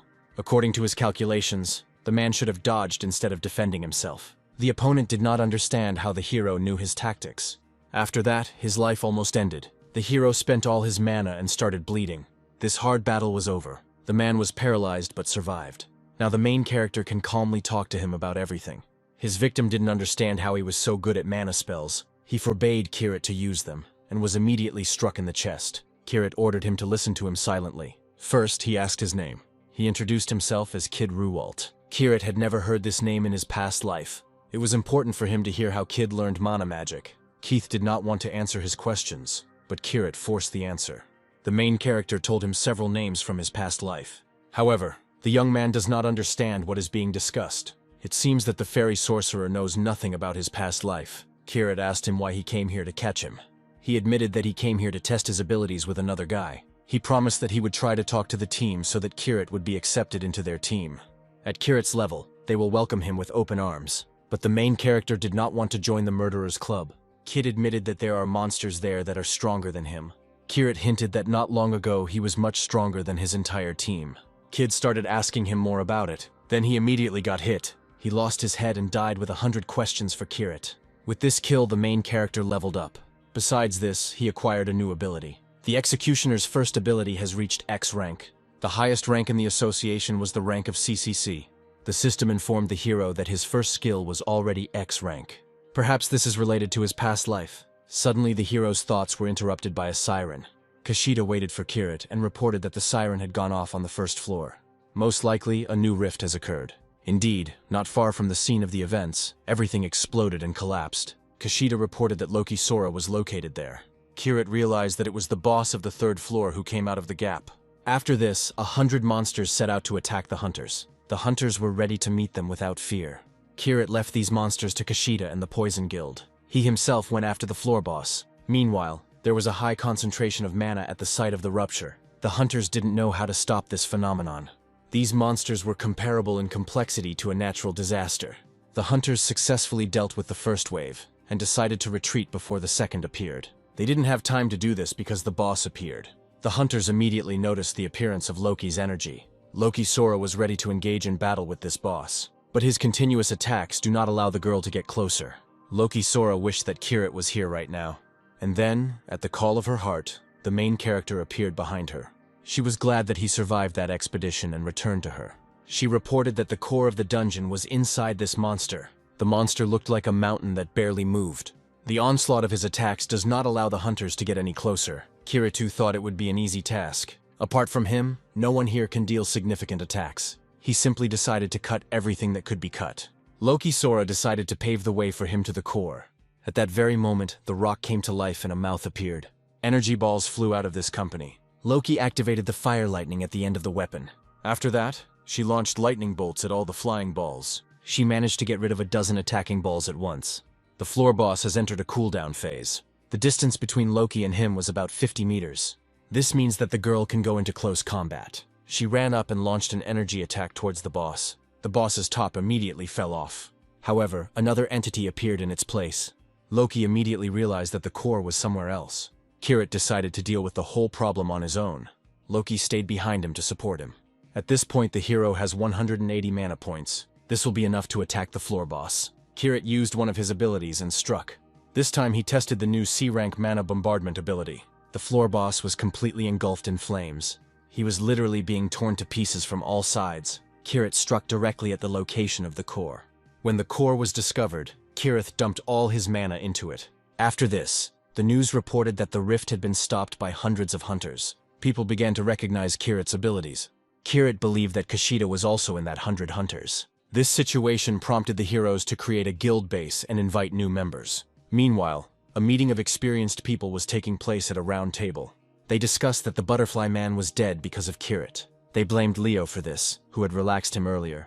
Leo only mentioned that someone else had learned the entire mana spell technique. He told this for the sake of his comrades.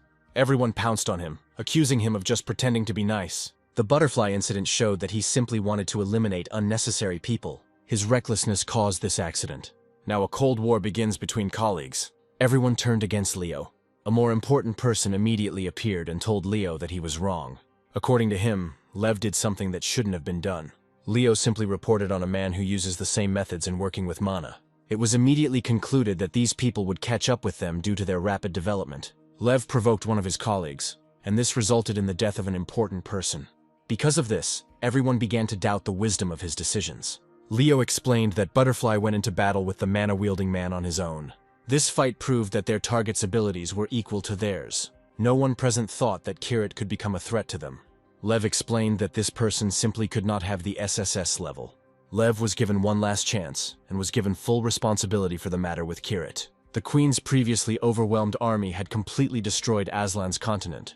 8 races fought together, putting their lives on the line. However, they left behind only chips and cobblestones. The race of dead souls sacrificed their own bodies in the first war. In the next war, Reuben was the cause of a malfunction in a perpetual motion machine. The perpetual motion machine belonged to a race of ancient dragons who had gone mad. Later, 3 of the races betrayed each other and war broke out. The task for the hunters was to separate and meet. Kirit's first order of business was to get rid of the traitors among his own. The one who was once considered the god of the sword became a true executioner. None of the hunters have any idea who they are dealing with. To regain his powers from his past life, Kirith acquired Magnus. Magnus's tablet adds points to magic. After taking the pill, the hero feels an excess of mana throughout his body. Suddenly he received a very important message and was distracted from his training. He immediately arrived at Mary's place, where she was doing her exercises. Her allergy to mana passed, and the girl took up training. She wanted to become a hunter like Kirit as soon as possible. She showed him the most talked about news of the day. Everyone was discussing Kirit and his relationship with Loki Sora. During the joint raid, they demonstrated perfect teamwork. Mary thought that Kirit was dating Loki. The hero explained that these were the most common rumors. Then the idea of bringing Kirit and Loki together came into Mary's head. Kirit told her that he likes any girls who don't bring problems. Mary wanted to take action as soon as possible. Kirit arrived at Kara. He was interested in how that case ended.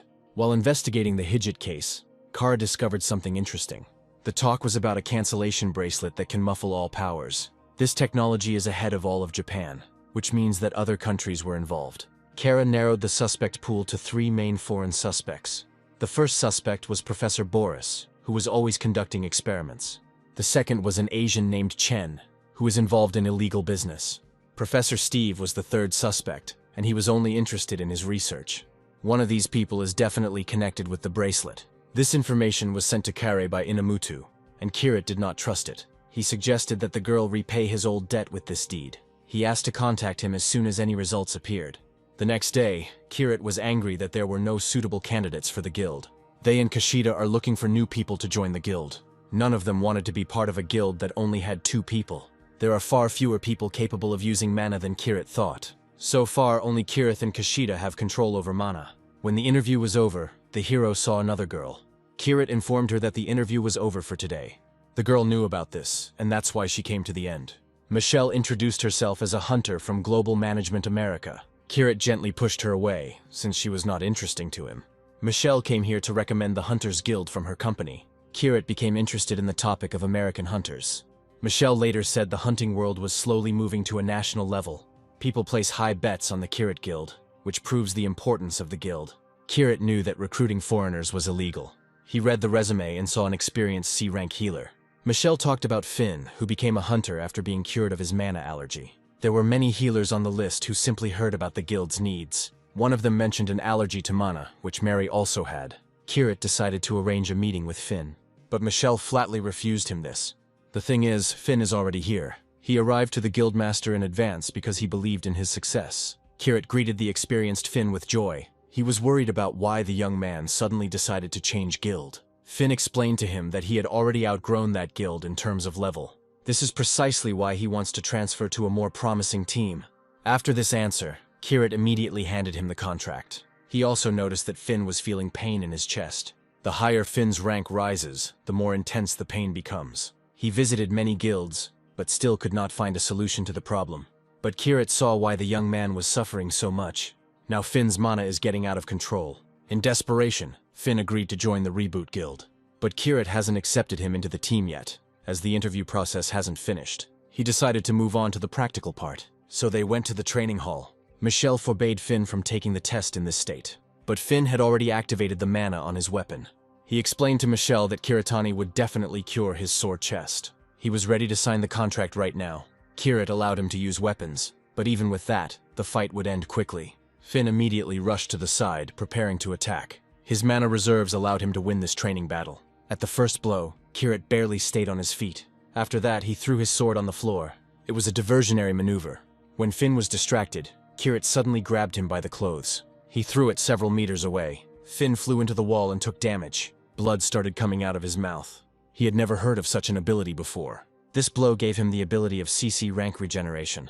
Finn believed that he had hit the jackpot by joining the guild. He delivered another blow that sent Kirit flying. It looked like the boy was hunting a monster, not Kirit. Kirit struck back at him, but something stopped him. Finn used a mana barrier in time. Kirit noted that he has good reaction speed. However, the mana barrier makes the upper hull unstable. Kirit aimed at the weak point of Finn's ability. Finn wanted to create a new barrier as soon as possible. However, he didn't have time and Kirit's fist flew at him. Finn concentrated his mana and called upon the infection skill. By doing this, he stimulates the restoration of the body's covering in order to infect the hero. An abscess appeared on Kirit's hand. Finn asked Kirit to surrender as soon as possible. After all, this is a spreading tumor. The ability to infect a tumor is equal to the ability to diagnose and treat people. This was exactly the ability that Kirit had.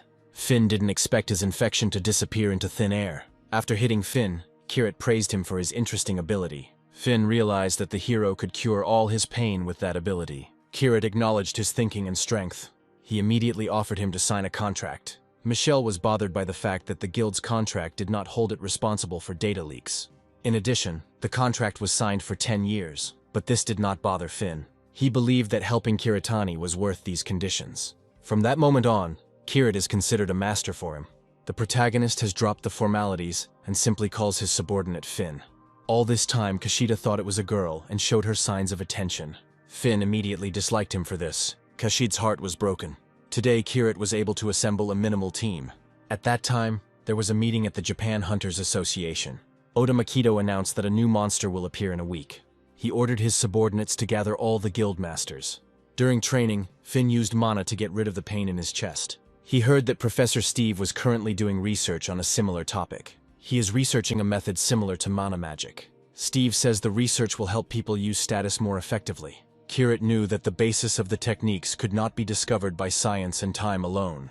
He ended the conversation and moved on to the next stage of preparation.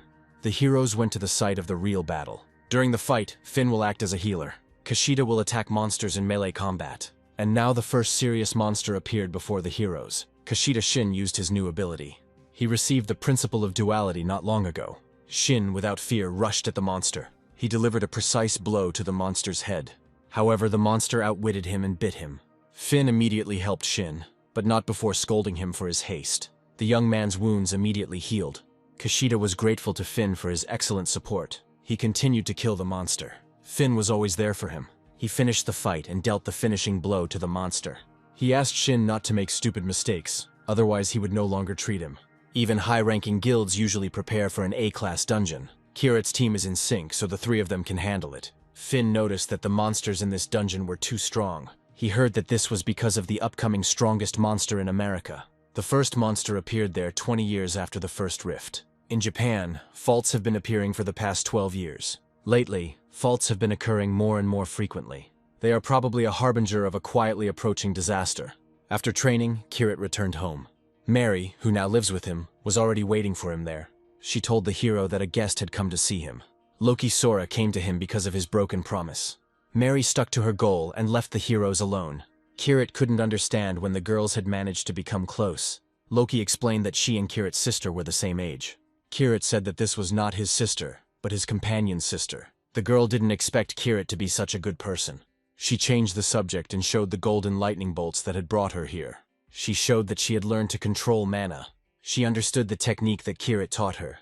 Loki came to get Kirit to fulfill his promise. The hero gave her a book that would help her move to the next level. But there was nothing about mana magic. Loki wanted to learn this in combat, not by memorizing theory. She offered to teach Kirit directly. Suddenly she received a message about the appearance of a monster. The monster is supposed to appear in the city of Shizuoka. Kirit expected it to happen somewhere nearby. However, everything is happening too quickly. Loki hurried to the guild and suggested meeting in Shizuoka. Kirit immediately called his team. Kushida went to the guild base after seeing the message from the association. The association reported the energy of a monster near the city and asks for the participation of all masters. Kirit ordered his comrades to prepare everything necessary and go to Shizuoka. Mary believed that Kirit would succeed. Having prepared himself, Kirit urgently went to Shizuoka. Meanwhile, Kushida met with Finn, and Kirit took them with him. On the way, they discussed the Maxby monster. He is very different from other monsters. Kushida suddenly felt terrified by this explanation. Kirit remembered Finn's allergy, which had gone away after the split.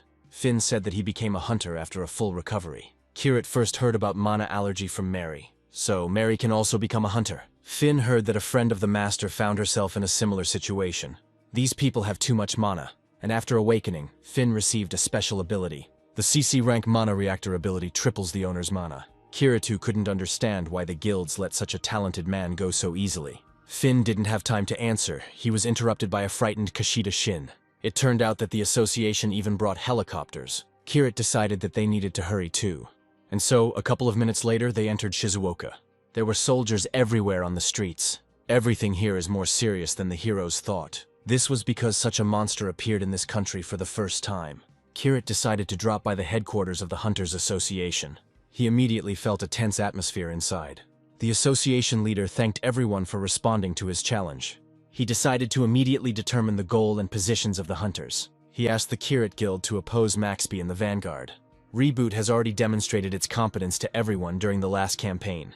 In addition, a C-class hunter recently joined the guild. No one present objected to this idea. The main character would not like to stand out with his strength. He promised to live up to the expectations placed on him. Soon, he and the guild went on a mission. Kushida wasn't sure if Kaido would show up here. They have been waiting for him for several days. More than a week has passed since the association published its forecast. The assistant explained to Kiritu that there were no perfect methods of forecasting. It all looked like the heroes had been gathered together for no reason. But the association promised that Kaido would appear here within a week. She wouldn't have raised so many people because of a bad feeling. She clearly had confidence that he would attack, but it is not clear who warned them. It is also strange that a large number of hunters have gathered here in the city. Suddenly, Kushida reported that Kaido had appeared, but not here. The news reported that he burned down a street in Yokohama in a couple of minutes. He appeared there when all forces were concentrated in Shizuoka. The heroes need to hurry and finish him off. Meanwhile, Yokohama was completely covered in fire. There was real panic among the people, and everyone was asking for help. One of the people did not have time to run for cover. Something huge fell on him and killed him. It was one of the largest monsters. Rescue services immediately arrived at the scene. Loki Sora was the first to rush to this monster. However, her power will not cause any damage to this monster. The monster was 100 times larger than the largest building in the city. Loki estimated his height at 60 meters. Its size makes her eye unsteady. The monster appears to be absorbing mana from the environment. This is the first time Loki Sora has encountered such an enemy. This even made her shudder. Still, she found the strength within herself and concentrated. Kirit asked her to show her best attack. Immediately, the entire space was filled with golden lightning. This was Loki's best ability, Lightning Flash. In addition, the girl used Thunder Rain and Thunder God's Strike. This should definitely work in Loki's favor. Lightning and thunderstorms reached the giant. The monster suffered serious damage. However, he stayed on his feet and continued moving. Loki thought that a direct blow would definitely kill him. The monster regenerated, and there was not a single scratch on it. But then a flame suddenly appeared, which knocked over the monster. Loki didn't understand why exactly Kirith's attack worked. Perhaps her strength is not enough. This monster was truly enormous in size. Loki Sora wanted to deal with him alone. Ohara told everyone to spare no effort. They must stop Maxby by any means necessary. But the hunter's attacks did not bring any results. Everyone realized that the monster neutralizes any magic. And then Maxby suddenly pulled out his huge tail. The tail instantly destroyed all buildings and people. Those who attacked Maxby were thrown back into the distance. After this, the monster let out the most vile scream. The gravity shift was activated, and all the hunters flew upward. Loki was not at all embarrassed by this phenomenon. Seeing her activity, Maxby went into another phase. He lowered the gravity level and knocked Loki over. He deliberately lifted the hunters up in order to then hit them on the ground. Loki didn't understand where the monster got so many abilities from. She approached Maxby so that, in the event of an attack, only she would be harmed. The monster was not averse to dealing with this minor nuisance. Loki took all his attacks with pride, and so the monster's magic and Loki's mana became intertwined. It was all like a fight between an ant and a giant. After this attack, Loki started bleeding. The monster immediately released its bonds. Loki didn't expect that Maxby had this weapon in stock. The monster trembled and let out a vile scream. The sound made Loki bleed from every orifice. The girl needs to hold out until reinforcements arrive. The monster dealt her significant damage time and time again. And then the guildmaster came to Loki's aid. He told Loki to leave, but she continued to fight. After another blow, the monster turned around and left. Loki thought he had changed his mind about attacking, but Maxby simply targeted civilians. Loki immediately reported this to the master. Asura used the Unwavering Alliance ability. This ability helped Loki gain additional mana. She climbed onto the bridge that was in front of the monster. Maxby made another killing sound. Loki was afraid that stopping his attack would have catastrophic consequences, but she had no other choice. She threw herself with mana straight into the monster's mouth. There was a powerful explosion. Loki barely survived. She thought her attack had worked, but it was not so easy to defeat this monster. Maxby wanted to crush this pathetic girl. Suddenly a third person interrupted him. An infernal ash sword immediately appeared. This means that Kiritani has appeared. He was worried that Loki was injured. Loki asked him for forgiveness for failing to cope. Kirit told Kushida to take her to a safe place. Finn, as a doctor, must take care of the victims. After treatment, the young men must evacuate everyone present. Kirit went to the strongest monster. He had already met him in his past life. Maxby is a scout sent to the planet to gather information. He is unable to protect any core because it is filled with hostility. Kirit doesn't like monsters that destroy everything around them. With this hatred, he made his first attack. None of the hunters understood why his attacks worked. Despite the result, Kirit was also subject to counterattacks. He had an easy time in this fight because of his large amount of mana. The hunters didn't believe in him because of the difference in body size and mana. Kirit dealt significant damage to this monster, but Maxby continued to fight without wavering. But Kirit was in no hurry. Soon the monster was completely covered in flames from Kirit's sword. Maxby wanted to catch the hero, but Kirit's speed did not allow him to do so. The young man decided to put an end to this, and grabbed his sword. After a few hits, he received an increase in the ability level. The monster threw him almost a kilometer. With his ability enhanced, Kirit launched an extreme attack. It fell upon Maxby in a huge cloud of flame. The monster tried to grab him on the fly. However, Kirit cut it down. Everyone realized that victory would be on their side. At the same time, the hero was able to cut off the monster's leg. The hunters couldn't believe their eyes. The monster loses to a single opponent. At the end of the fight, Maxby used an attack that defeated Loki. This attack could have turned the entire city into ruins. Kirit was ready to take the full brunt, and so the monster entered its extreme phase and released all its mana. Kirit responded with a berserker skill. Thanks to this, he withstood the fiery torrent. As soon as Maxby's attack stops, the hero needs to finish him off immediately. Such monsters are gigantic in size, and the hunter needs high mobility. For this purpose, the 8 races developed a secret technique called the dash. This is exactly what Kirit took advantage of. In response, Maxby intensified his attack even more. Kirit needs to hold on a little longer. He still had a secret technique called Titan Hunt in reserve. He tore away all of Maxby's offensive restraints. The monster could barely stand on his feet. Ohara ordered all hunters to begin the attack. Their attacks will no longer be suppressed. Due to damage, the monster cannot suppress magic. The moment has come when the hero can give it his all. And then the monster's body flew into pieces. The battle ended with a victory for Kiritani. The young man leveled up and received a new ability. Other hunters immediately became interested in him. Kiritu now has access to another power from his past life. The hunters didn't give him a chance to test this ability with their questions. They wanted to join his guild, Reboot. First, the hero wanted to finish the question with the monster and the reward. He went to the hospital where Loki was taken. He reassured her that all the news was only discussing her feat anyway. Loki Sora was upset that she lost so badly, but she was grateful to Kirit for his heroic rescue. Kirit told her to get well soon for the sake of the millions of people in Japan. They all await her return with trepidation. Loki never thought that Kirit would give her the support she needed. She asked him to stay with her for a while. However, Kirit refused because he was in a hurry to attend the funeral ceremony. In the news, besides Loki, everyone was proud of the Kirit Guild. Kushida wanted to brag about this to Kiritu, but he was in a bad mood.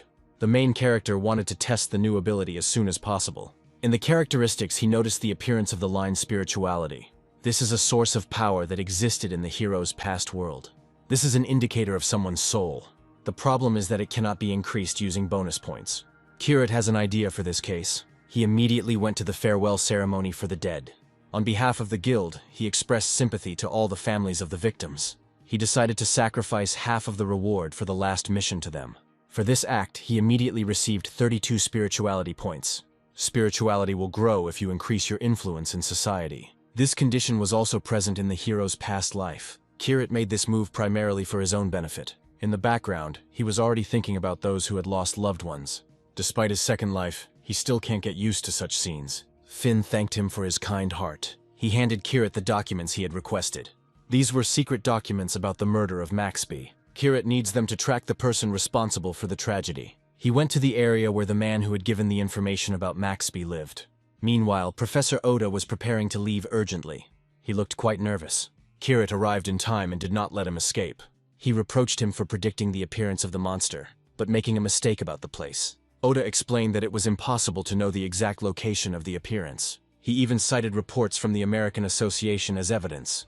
Kirit thought that Oda had deliberately lied about the place and the incorrect time, so he simply didn't give the hunters time to analyze the situation.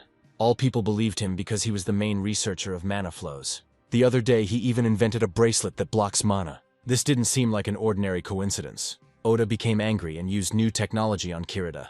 It was one of the homemade mana suppressors.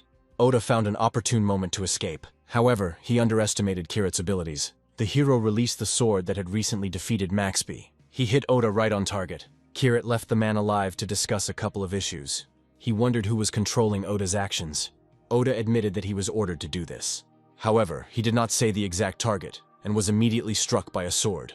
It was important for Kiritou to reach these people. He suggested that Oda had signed a non-disclosure agreement. Oda rebuked Kirita for breaking the law and threatening him, but Oda crossed the line first. Kirit swung at him, and Oda told him that they needed to look for the twins. Then Kirit dealt the finishing blow. He did not want to spare the one because of whom 30,000 people died. After this conversation, he decided that he needed to become stronger as soon as possible. He returned home and immediately read the news. There was not a single article about what happened to Professor Oda. All the news said that Kirit donated 30 million to the people. It looked as if Kirit was the holiest man. The young man is ready to spend any amount for the sake of spirituality. At the same time, he will not allow the overlords to do whatever they want. He fell asleep and found himself in another world. This world was from his past life and was called Iv.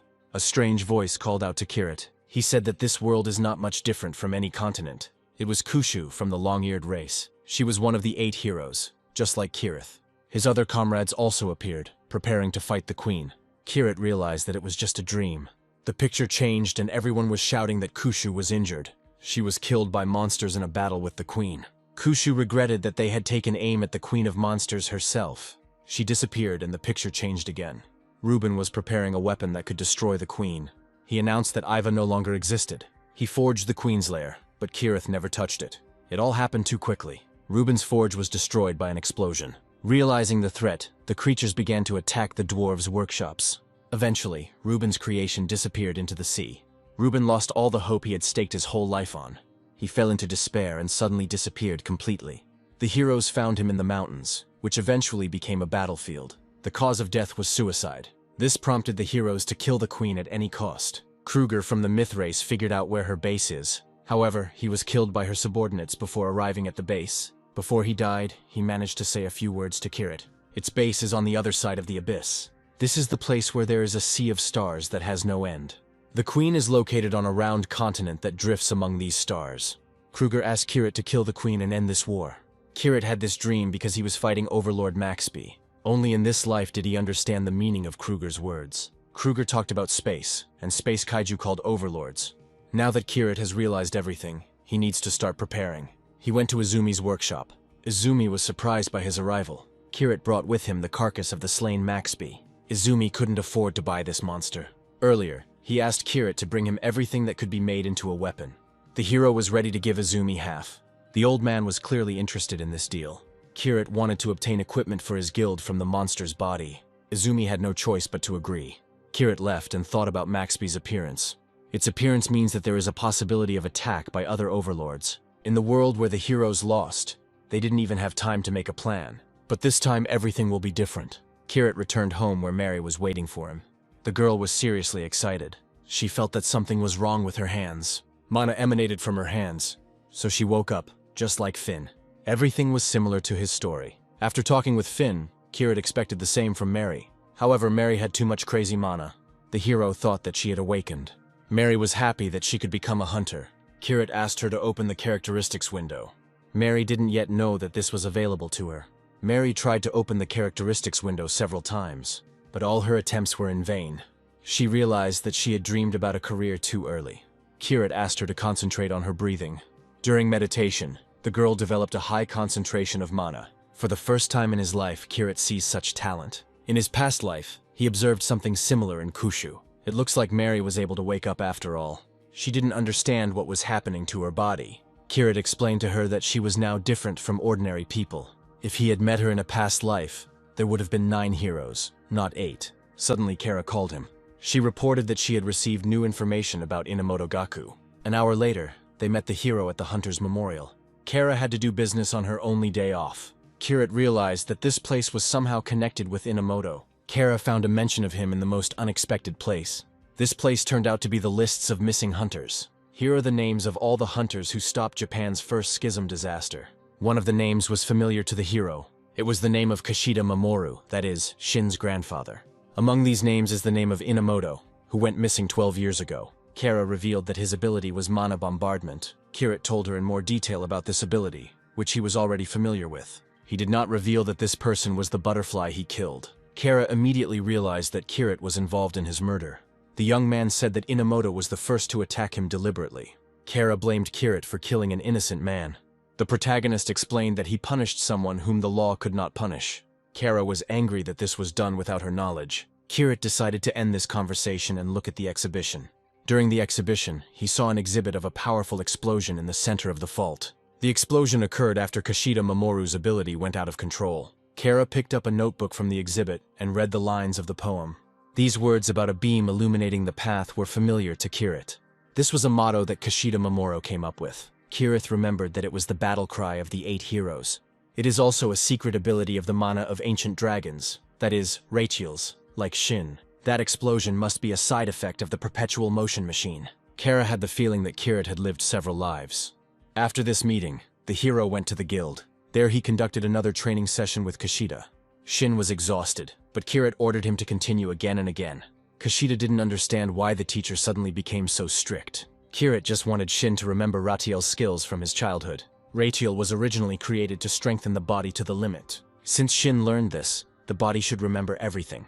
Kirit announced to Shin that he would now force his body to remember the past. Kishida didn't understand why this training was taking place today. Suddenly Finn came to them and wanted to join the classes. Kirit allowed him and ordered him to treat Kishida when necessary. Finn announced that he could heal Kishida from her more battered state. Kirit too was interested in bringing back the memory of his venerable teacher's heir. Kishida Mamoru was his teacher in his past life. Suddenly Captain Tamura came to training. He had a serious conversation with the hero. He took him to his office and told him about the MCC Symposium. This is an international symposium dedicated to the latest technologies related to mana. Tamura wanted Kirit to take part in it. Kirit realized that Professor Steve would be coming to this symposium. Tamura said that Steve is one of the founders of the symposium, and therefore participates every time. In addition, Professor Boris and Professor Chan will participate. This means that all 3 of those who were suspects in the Maxby case will gather. Tamura wanted to arrange a separate meeting for Kirit with these scientists, but Kirit refused. As a result, the main character agreed to take part in this symposium. He wanted to meet the mana suppressor Mana who leaked the information to Oda. It is absolutely certain that one of these 3 is involved in this. It turned out that a top-class hunter would be arriving with Steve as a bodyguard. Only Kiritani can stand up to a hunter of his class. Meanwhile, a plane was flying in the sky over the Pacific Ocean. It was in this that Professor Steve and his assistant were flying. Steve Rowland was a scientist and mana researcher. Karina is his bodyguard and is ranked 2nd in the world among hunters. Judging by their conversation, the girl was not very friendly towards her master. She accused him of various seductions of his subordinates. She threatened him in every possible way, releasing several streams of mana. She volunteered to be his bodyguard and now regrets it. The old man reproached her that because of her rudeness, she would never be happy. Meanwhile, during the conversation, Karina was watching a video with Kirit. She asked Steve what this halo hunter had above his head. Professor Steve was clearly unfamiliar with this phenomenon. He assumed it was an angel's halo. He didn't even think about the fact that ordinary people don't have halos. Karina became seriously interested in this young hunter. She had a feeling that she would meet him somewhere. Later, all symposium participants arrived at the hotel. Many did not think that they would meet Mr. Kirit there. Journalists asked him about the abilities he used in the fight with Maxby. Many of them invited him to visit their neighboring countries. Kirit answered their questions reluctantly, and soon got rid of several of them. In the crowd of journalists, he saw Captain Tomor. The captain ordered the journalists not to disturb this distinguished guest. He felt that he simply had to make Kirit comfortable since he had invited him here. Soon, the most important people began to arrive. These people did not look like the heads of several companies. Despite this, they aroused great interest in Kirit. One of the professors walked past Kirit and didn't suspect anything. The young man smelled something dead on him. He decided that from now on, he needed to keep an eye on this old man. The journalists did not understand why Kirit followed the professor. The main character was interested in what kind of professor this was. Captain Tamura explained to him that it was Professor Steve. Steve arrived at this meeting with his assistant. It was she who interested the main character. Tamura proudly explained that this was the same SSS-class hunter from America.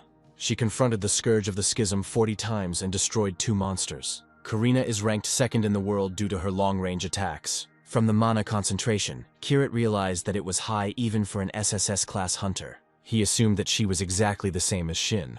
If they were to collide together, Kirit would definitely not be able to handle her. In any case, he cannot leave her without attention. He decided that he would watch the suspects and Karina all evening. And then Professor Chen's speech was announced. The topic of Chen's report was the use of mana to create next-generation weapons. Suddenly, Tamura noticed that Karina had been looking at Kirita for a long time. The girl realized that this was the hunter from the video. Tamura asked Kirita to behave better, so as not to embarrass himself in front of his younger sister. Kirit didn't expect that Karina would turn out to be Tamura's sister. Tamura explained that he was talking about Loki Sora, the best huntress in Japan.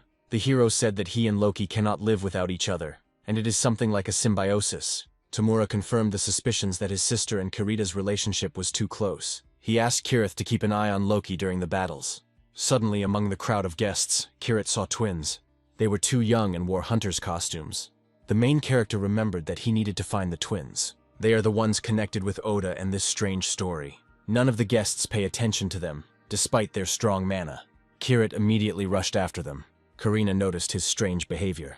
The suspected professors also noticed this. Kirit ran after them through several corridors. The twins quickly walked away from him through the emergency exit door. Luckily, the doors were unlocked, and Kirit stepped out onto the landing. Karina came out to him, concerned about his behavior. She thought he ran as if he sensed a monster. Kirit admitted that he simply imagined it because of the fuss over the problems. Karina suggested that she would take care of his problems herself. She admitted that she didn't come here just to guard the old man. She is interested in a dangerous organization that was being monitored by the CIA. She told about Aziz Malik, who is the leader of Mutlaq. This is a man who became a king by subjugating a country with the help of his ability. His ability allows him to control those he has killed. His personal army grows after every battle. This is how the terrorist organization Mutlaq emerged. They began to act just when Kirit was looking for the leader of all the masks. The dates of their activity and the symposium coincide, which means that one of the professors is involved. The twins that appeared during the presentation are also a clue. Professor Chan is speaking now, so it definitely isn't him. When the twins were born, Professor Steve was with Karina. So there is only one suspect left. At that moment, Professor Boris approached Kirit. He was concerned about the protagonist's behavior. At the same moment, a powerful explosion occurred in the room. Kurt felt awkward because he had taken so long to figure out what to do about Boris. Luckily, both he and Tamura survived the explosion. Inexperienced Tamura didn't understand what was happening. Kirit told him to sit quietly because it was dangerous here. Tamura looked around and realized that they were inside a dungeon. To be more precise, it is not a dungeon, but a cleverly made Eve. Kirit is already prepared for Professor Boris's further actions. With the help of special vision, he saw that monsters were approaching them. Tamura also heard terrifying sounds, and then about 100 zombies approached them. Kirit decided to think about the situation after he dealt with them. Professor Chan did not understand what kind of creatures these were. It was clear to everyone that these were living dead who appeared out of nowhere. Kirit realized that this was exactly what Karina was talking about. This is Aza's ability, which is called necromancy. The hero decided to deal with the dead, and ordered the captain to protect the civilians. Immediately, one of the zombies rushed at him. Thanks to his strengthened body, the hero repelled this attack. He smashed the mutant's head with Death's hand. A large crowd of strong zombies immediately rushed towards him. For them, Kirit had a red-hot sword of fire in reserve. With this sword, he killed more than 5 individuals in a second. Everyone was proud to have a SSS-class hunter by their side. According to Tamura, this hunter is too strong for this class. Even his sister is not on the same level as this young man. Unexpectedly, because of a couple of dead people, Kirit raised his level. He remembered that killing heretics gave much more experience than usual. Aziz, who controls the undead, is a heretic. This means that all his subordinates automatically receive this status. This situation was an unexpected bonus for Kirit. The protagonist asked those present to go to a safe place with Tamura. He trusted Captain Tamura with the lives of these people. He himself hastened to kill the remaining living dead. There were too many zombies this time. Kirit activated 271 mana points. Activation gave his ability a new property. Now the young man can throw fire mana like a shuriken. This made it possible to destroy all opponents even faster. Suddenly the hero heard someone calling for help. He immediately cleared a path for himself to check on the victim. It was Professor Chan, who was shaking with fear. He begged Kirith to lead him to safety. He promised the main character that he would not remain in debt to him. However, Kirit told him to join Tamura and the other gentlemen. A frightened Professor Chan wanted to stay with the SSS-class hunter. Kirit refused him and convinced him that it would be safer to follow Tamura. Tamura reassured the professor and promised to spare his life. Kirit must tear the mask off the criminal who arranged all this as soon as possible. Meanwhile, other professors were exploring the dungeon. Professor Steve concluded that it had opened due to a recent explosion. Steve was very excited and worried about his life. Karina, as one of the best hunters, promised him that she would protect him until the end. Steve knew she had killed several kaiju in her life and trusted her. He noticed that this dungeon was very different from the others. During his life as a professor, he saw many dungeons. In it he found a stone that looked like an artificially created hologram. Karina wasn't surprised, because it was an artificially created Eve. Steve didn't understand how this girl knew about Eve. Karina dropped the conversation and told the old man to step back. Steve heard loud footsteps approaching them. A large crowd of zombies was moving towards them. Karina immediately activated the hunter suit. She was not averse to having fun with these nobodies. One of the zombie leaders rushed at her. The girl instantly left him without a head. She made several holes in the mutant's body. She seemed to be an excellent marksman. This was her favorite SSS class ability. Old man Steve was unhappy that the girl wasn't using any mana at all. According to him, all current hunters of such a high level use mana. But the girl also handled pistols very well. She killed zombies crowd after crowd. Her shots were heard in different directions. And then some high-level zombies snuck up on her. Karina immediately threw away her small pistols. She had a machine gun in reserve for this occasion. She opened fire with a burst and killed the zombie. In just half a minute, she managed to kill about 200 individuals. This task was not at all difficult for her. After these zombies, the dungeon boss came out to attack her. This is the first time Karina has encountered a monster of this size since Maxby. The monster emitted several types of mana and seemed invincible. Suddenly, the best hunter noticed that there were no bullets in her revolver. She thought she had forgotten to charge it the day before. The monster was creeping closer and closer to her. The overconfident giant made his first attack. However, something suddenly pushed him back. While searching for ammunition, Karina managed to create a protective barrier. Her powerful attacks and impenetrable defense amazed Professor Steve. He believed that it was not just called the walking artillery battery. And then Karina found cartridges covered in mana. They will help her defeat a monster of any size. Karina removed the protective barrier and opened fire. The giant instantly lost his head and was killed. The girl realized that it was not yet time to rejoice. She noticed that her old man Steve had not made any sounds for a long time. She turned around and saw that Steve was being held hostage by some monster. He demanded that Karina lower the weapon, but was immediately shot in the forehead. Karina realized that this man was on the same team as Aziz. Steve was worried that Karina might shoot him too. The deceased's tattoo indicates that he is a member of Mutlaq. Apparently, these people wanted to eliminate all the scientists at the symposium. Steve wanted Karina to save all the other scientists. Karina refused, stating that her mission was to protect the professor. Steve refused protection and asked to rescue his fellow researchers. The girl was glad that she could fight again without worrying about the old man. Meanwhile, the main character went out in search of the criminals. With the help of special vision, he noticed a stranger. He was greeted by Leo from the Masks group. Kirit reproached him for not even changing his voice. He asked Professor Boris to take off his mask. According to the young man, it was he. Lev admitted that the mask has long been a part of his personality. Kirit announced that today he would be calling his team Masquerade. He immediately heated up his fiery sword. However, Leo was confident only in his own victory. The protagonist knew that Masquerade's abilities were very different from his. The lion came here to destroy all obstacles like Kirit. Kirit is doing everything he can to prevent their team from existing. And now the enemy has made the first attack. Kirit carefully stepped aside and did not get hit by it. He immediately activated one of his best abilities. Leo didn't react to this halo at all. The young man realized that this man knew nothing about the promotion. The fight will end much faster than Kirit expected. And then the entire location lit up with flames of fire. Kirit lunged towards Leo and released flames. However, the fire flew close to Leo and did not touch him. The lion grabbed the red-hot sword with his bare hands. After that, he pulled Kirit back and hit him in the chest. Luckily, Kirit was able to stay on his feet. After a serious blow, he activated Mana Bombardment. Leo, in turn, activated an ability related to lightning. He hoped that this ability would destroy Kirit. The protagonist felt a strong difference in strength. It seemed to him that he was fighting not with one, but with several people. Then Lev showed Kirit the paranormal core. He devoted his entire scientific career to the creation of this masterpiece. The core is a fusion of the brains of 180 individuals. Kirit realized that Lev had killed the hunters and was using their abilities. Leo always wanted to explore not the system itself, but the hunters. With the support of the government, he destroyed hunters who broke the law. Kiritu can't withstand several hundred different abilities. Boris considered the young man to be an inexperienced monkey compared to him. He activated the core and promised Kirit a quick death. Now Kirit will feel the difference in their strength. The young man immediately felt a nasty feeling, as if all his strength was being sucked out of him. It was like a mana suppressor that Kirith knew how to handle. The lion did not expect the hunter to resist his abilities. Kirith struck him again with the flaming sword. He used combat skills and several types of enhancements. Kirit was ready to fight until the very end. Previously, Lev had expected the battle to last only a couple of minutes. Kirit forced him to use several abilities at once. On top of all this, Leo activated several defensive abilities.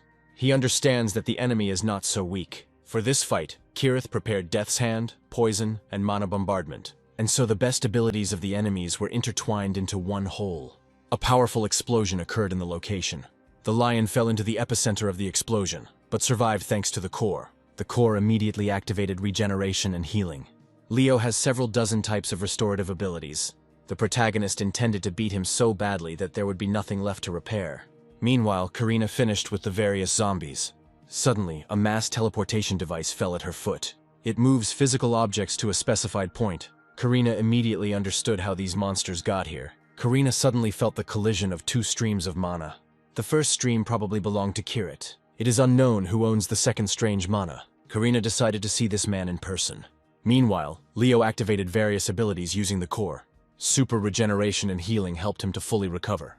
It seems that the kernel has no limitations. Kirit realized that as long as the core worked, it could be used indefinitely. Leo gradually begins to bore him.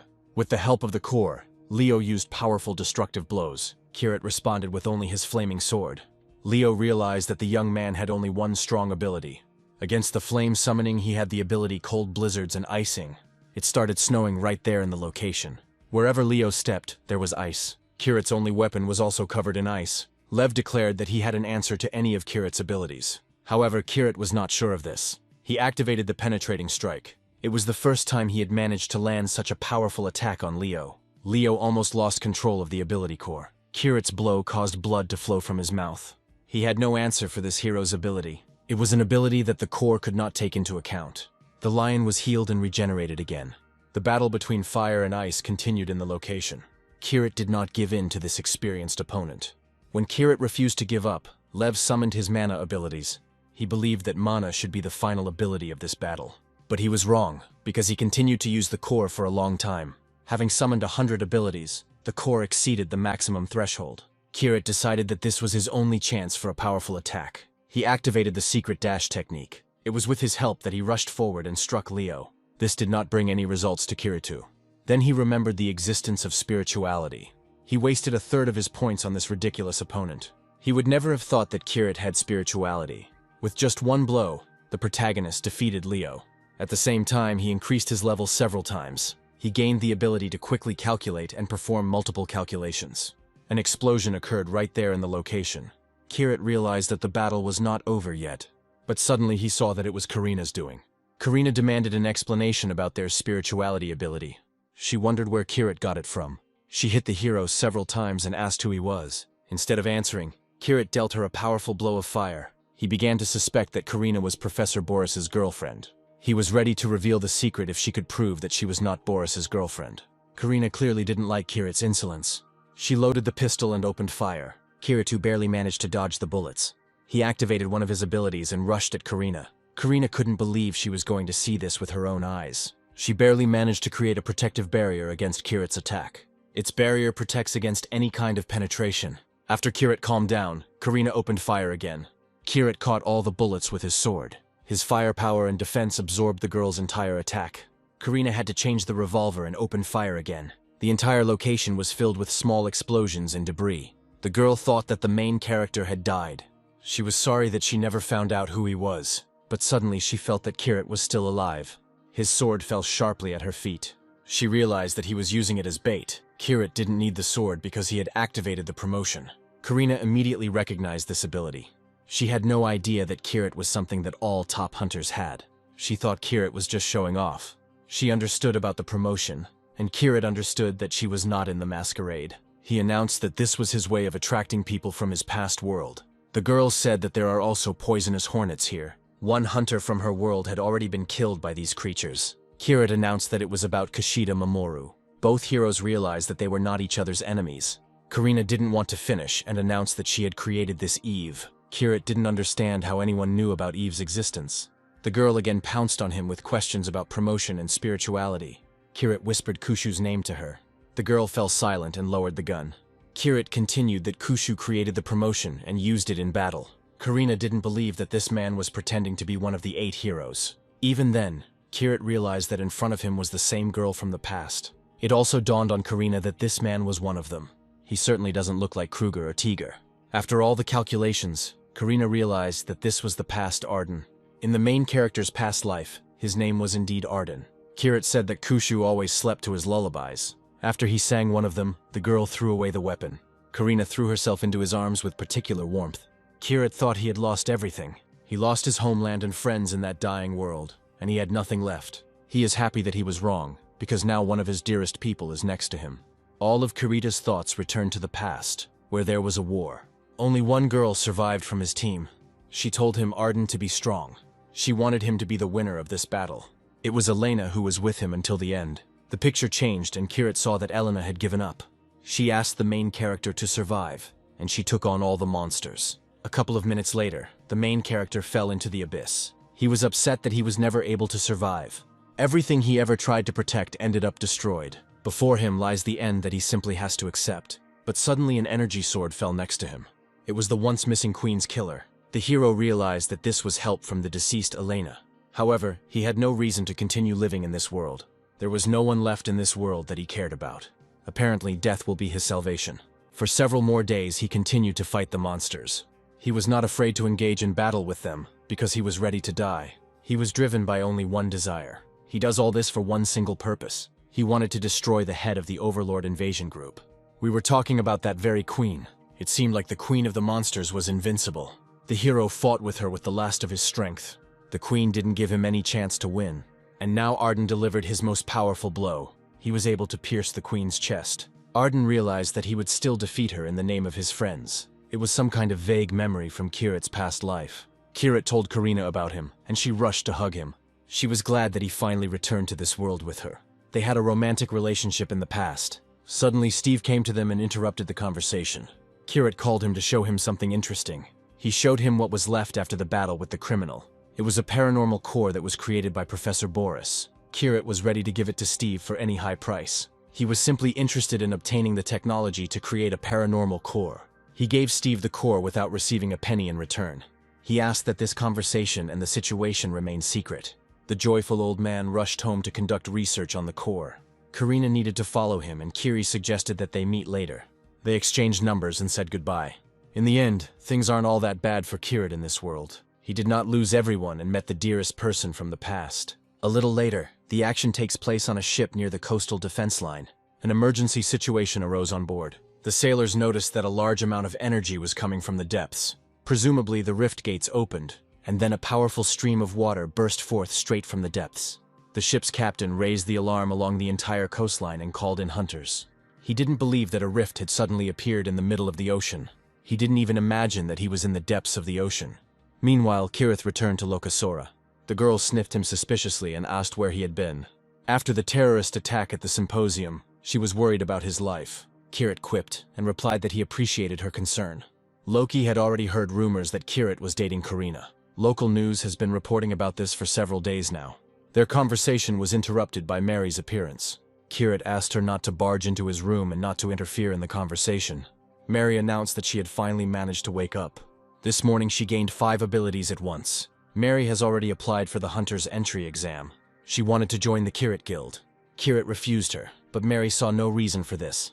The hero believed that even with the new powers, the guild was beyond Mary's capabilities. Suddenly, Loki Sora interrupted the conversation between Kirit and Mary. She was informed that a rift had opened in the middle of the ocean in Osaka. All hunters were urgently summoned to Osaka. Mary appealed to Kirit's pity by remembering her dead brother. She believed that Ren, if he hadn't died, would have been in the Kirit Guild a long time ago.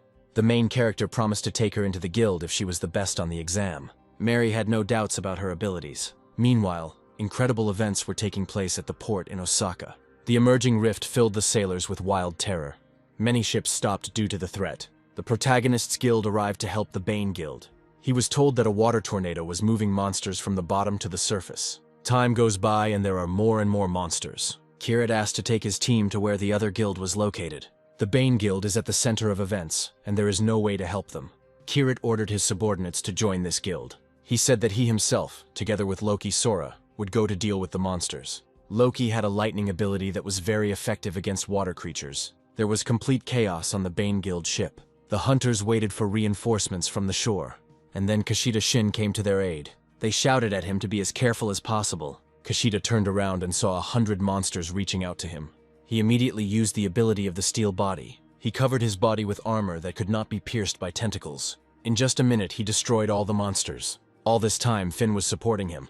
After this, the young man used mass healing and healed the hunters. The Bane Guild did not believe that this young man was capable of healing wounds en masse. This new power, although small, inspired all the hunters. And yet the rumors were true. Every member of this guild is worse than any monster. The heroes shocked everyone with their skills. Another batch of monsters flew out of the ocean towards them. Kushida is confident that this fight will not last long, and all because brother Kirit is about to join them. Meanwhile, Kirith took Loki onto his shoulders. Together they carefully moved to the very epicenter. It all looked like jumping over the heads of monsters. At the right moment, Kirith launched Loki forward.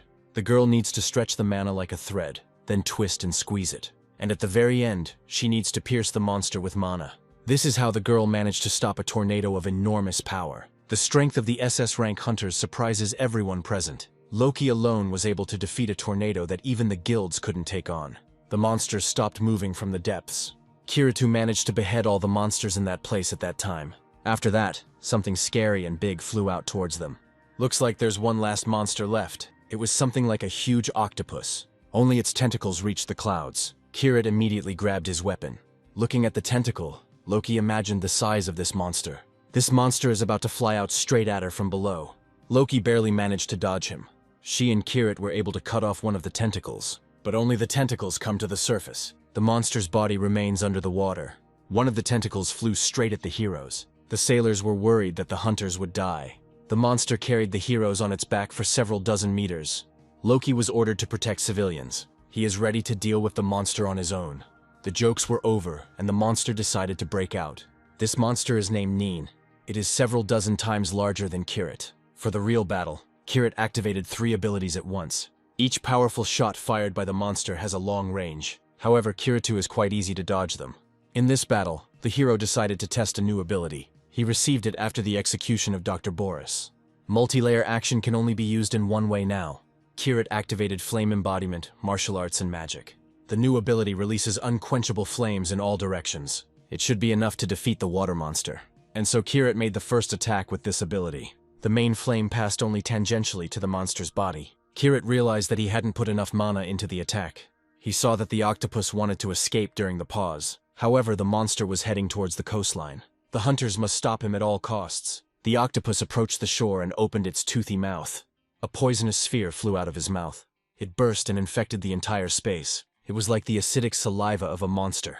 The hunters immediately felt ill. They had hope when they saw Kirit. The protagonist reported to them that they should leave the shore immediately. At that moment, the octopus jumped and created waves.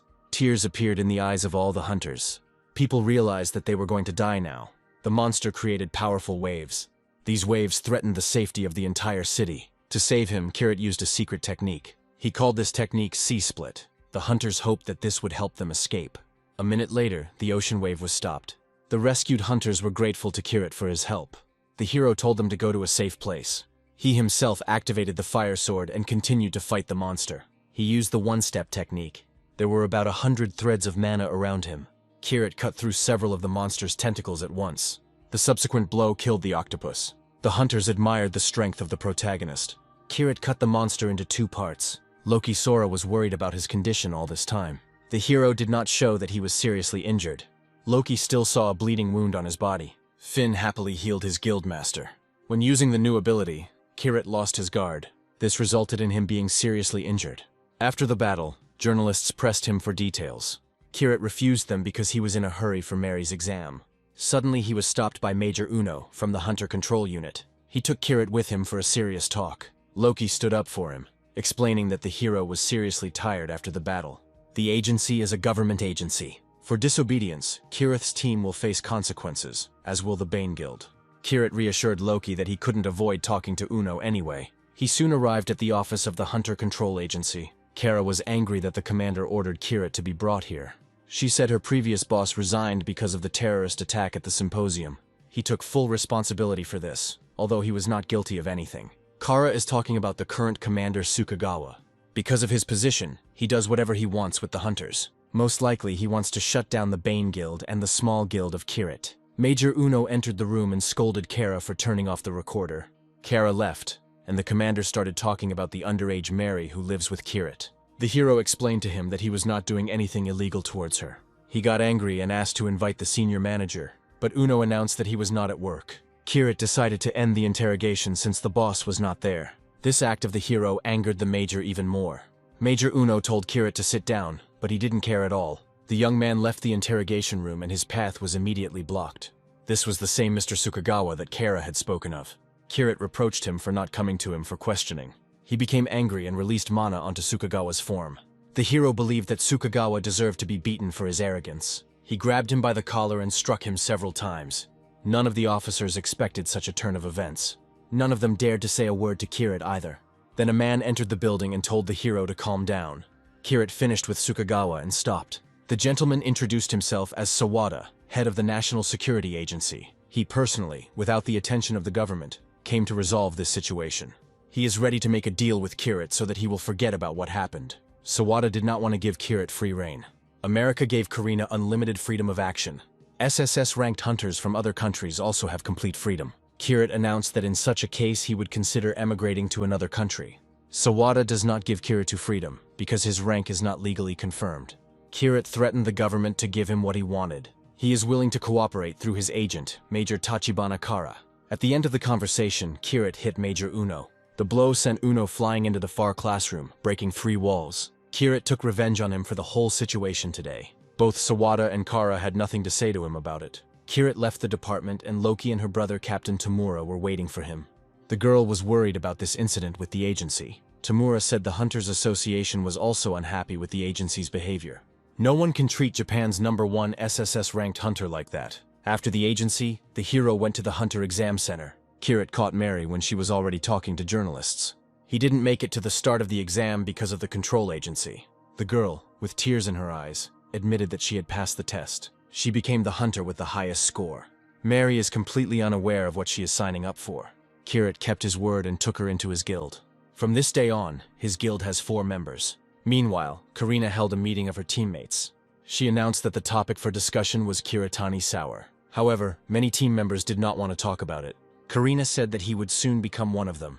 All the hunters suddenly became silent at this news. Kirit did not impress South Korea's Kim Yuna at all. Ivanov from Russia would not have called Kirit the best hunter so hastily. Moden Jeff and the English royal family doubt the hero's rank. Chinese woman Chen Bai simply succumbed to the herd's indignation.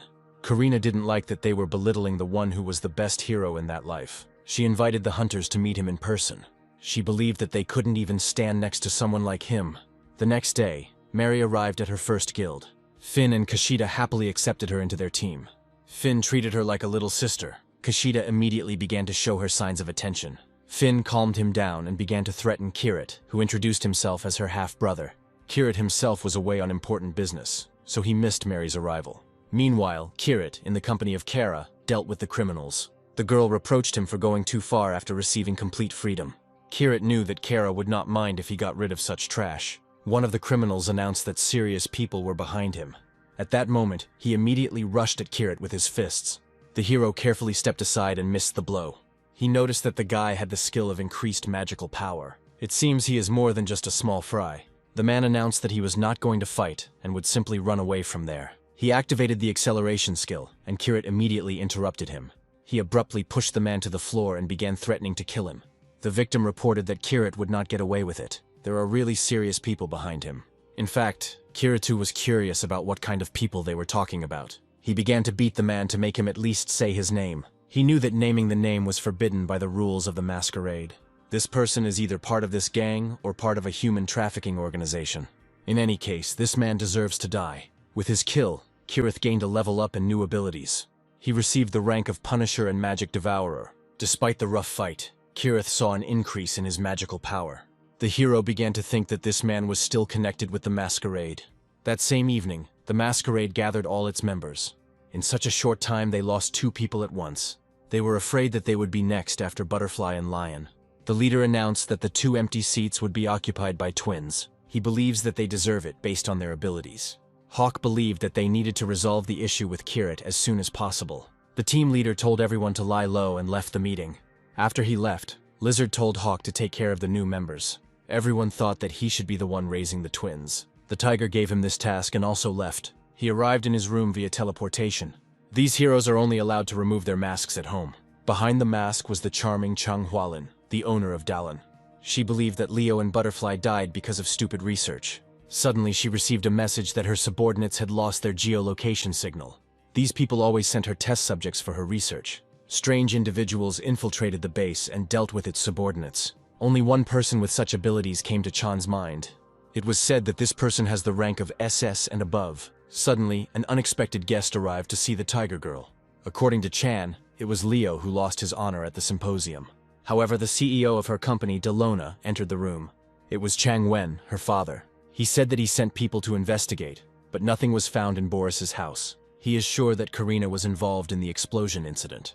Chan was angry that her father was of no use to her. She wanted to remove him from his position as CEO. With the team gone, she won't be able to get any new test subjects, and her father could become one of them. Chan reproached him for making his company the top one in China. Chan advised the old man not to engage in all sorts of nonsense and to get his mind right.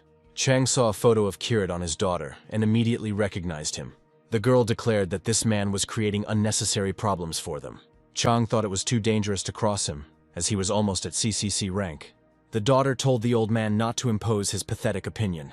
She asked him to do as he was told, and not to come up with anything else. Eventually, Chan ended the conversation and became angry. She was angry because she was surrounded by useless trash. She felt that those people had taken away the core that Lev had created. She believed that these people did not realize its importance. In the near future, she wanted to destroy Kirit before he was awarded SS rank. The next day, the Kirit Guild set out on a voyage. Kirit spent the entire flight watching interviews. This was an interview with Kane, who is the most powerful hunter in the world. Kane didn't consider himself one, and was sure that someone would soon appear who would take his place. Rumor has it that he knows there is a hunter who is about to surpass him. Kirith was inspired by the achievements of this hunter, Kane Bruce. He feels like he's been down the same path as Kane. Kirit, I would like to meet with him and discuss this issue. Suddenly he noticed that Finn was acting very strangely. The protagonist regretted not leaving him in the guild. Earlier, Tamura congratulated Mary on joining the guild. He also conveyed an invitation to Kiritu from the hunter Karina. This was not an invitation to a personal meeting. Looking at the tickets, Kirit realized that other hunters of this rank would be present. He was invited to a meeting to assess his potential as an 8th ranker. Tamura explained that the other rankers weren't particularly happy with Kirit. Kirit knew Karina's character very well. She wants him to demonstrate his power to them personally. The Kirit Guild is heading to Las Vegas. Kashida and Mary thought they were going there to have fun. Karina asked to take all the members with her. How Kirit would not regret it. He noticed that something was wrong with Finn. Finn explained that he was fine. He was just thinking. He once shared that he left his previous guild because of an incident. Kirit suggested that he go back to Japan. But Finn believes that he is simply obliged to accompany his master. Even though he says so, his facial expression remains the same. Kirit hopes that everything will go well. Soon the heroes arrived in Las Vegas. Kirita was met by cutie Karina, who started hugging him. Mary jealously asked her to move away from him. Karina reproached her for not being mature enough to speak like that. Kashida decided to intervene in the situation. However, almost immediately he received a punch in the face from Finn. Karina and Kirit arrived to the high-ranking hunters. The hero noticed that Kane Bruce was missing. The hunters must choose who will fight Kirith. Kim found the perfect place for this. The conversation was about the casino. Karina wanted to see a duel of forces among those present. Kim is able to see into the future for several seconds. This ability can be demonstrated through play. Kim wants to use her abilities openly and is not opposed to others doing the same. Kirith noted that this would be much more interesting. Whoever has the most chips will challenge Kiritani at the end. But this is quite a serious test, so everyone needs to make maximum efforts. Kim asked the heroes to use everything they could. Karina and Ivanov saw no point in challenging Kirith. The dealer began dealing cards. All participants need to place bets. Kim immediately went all in.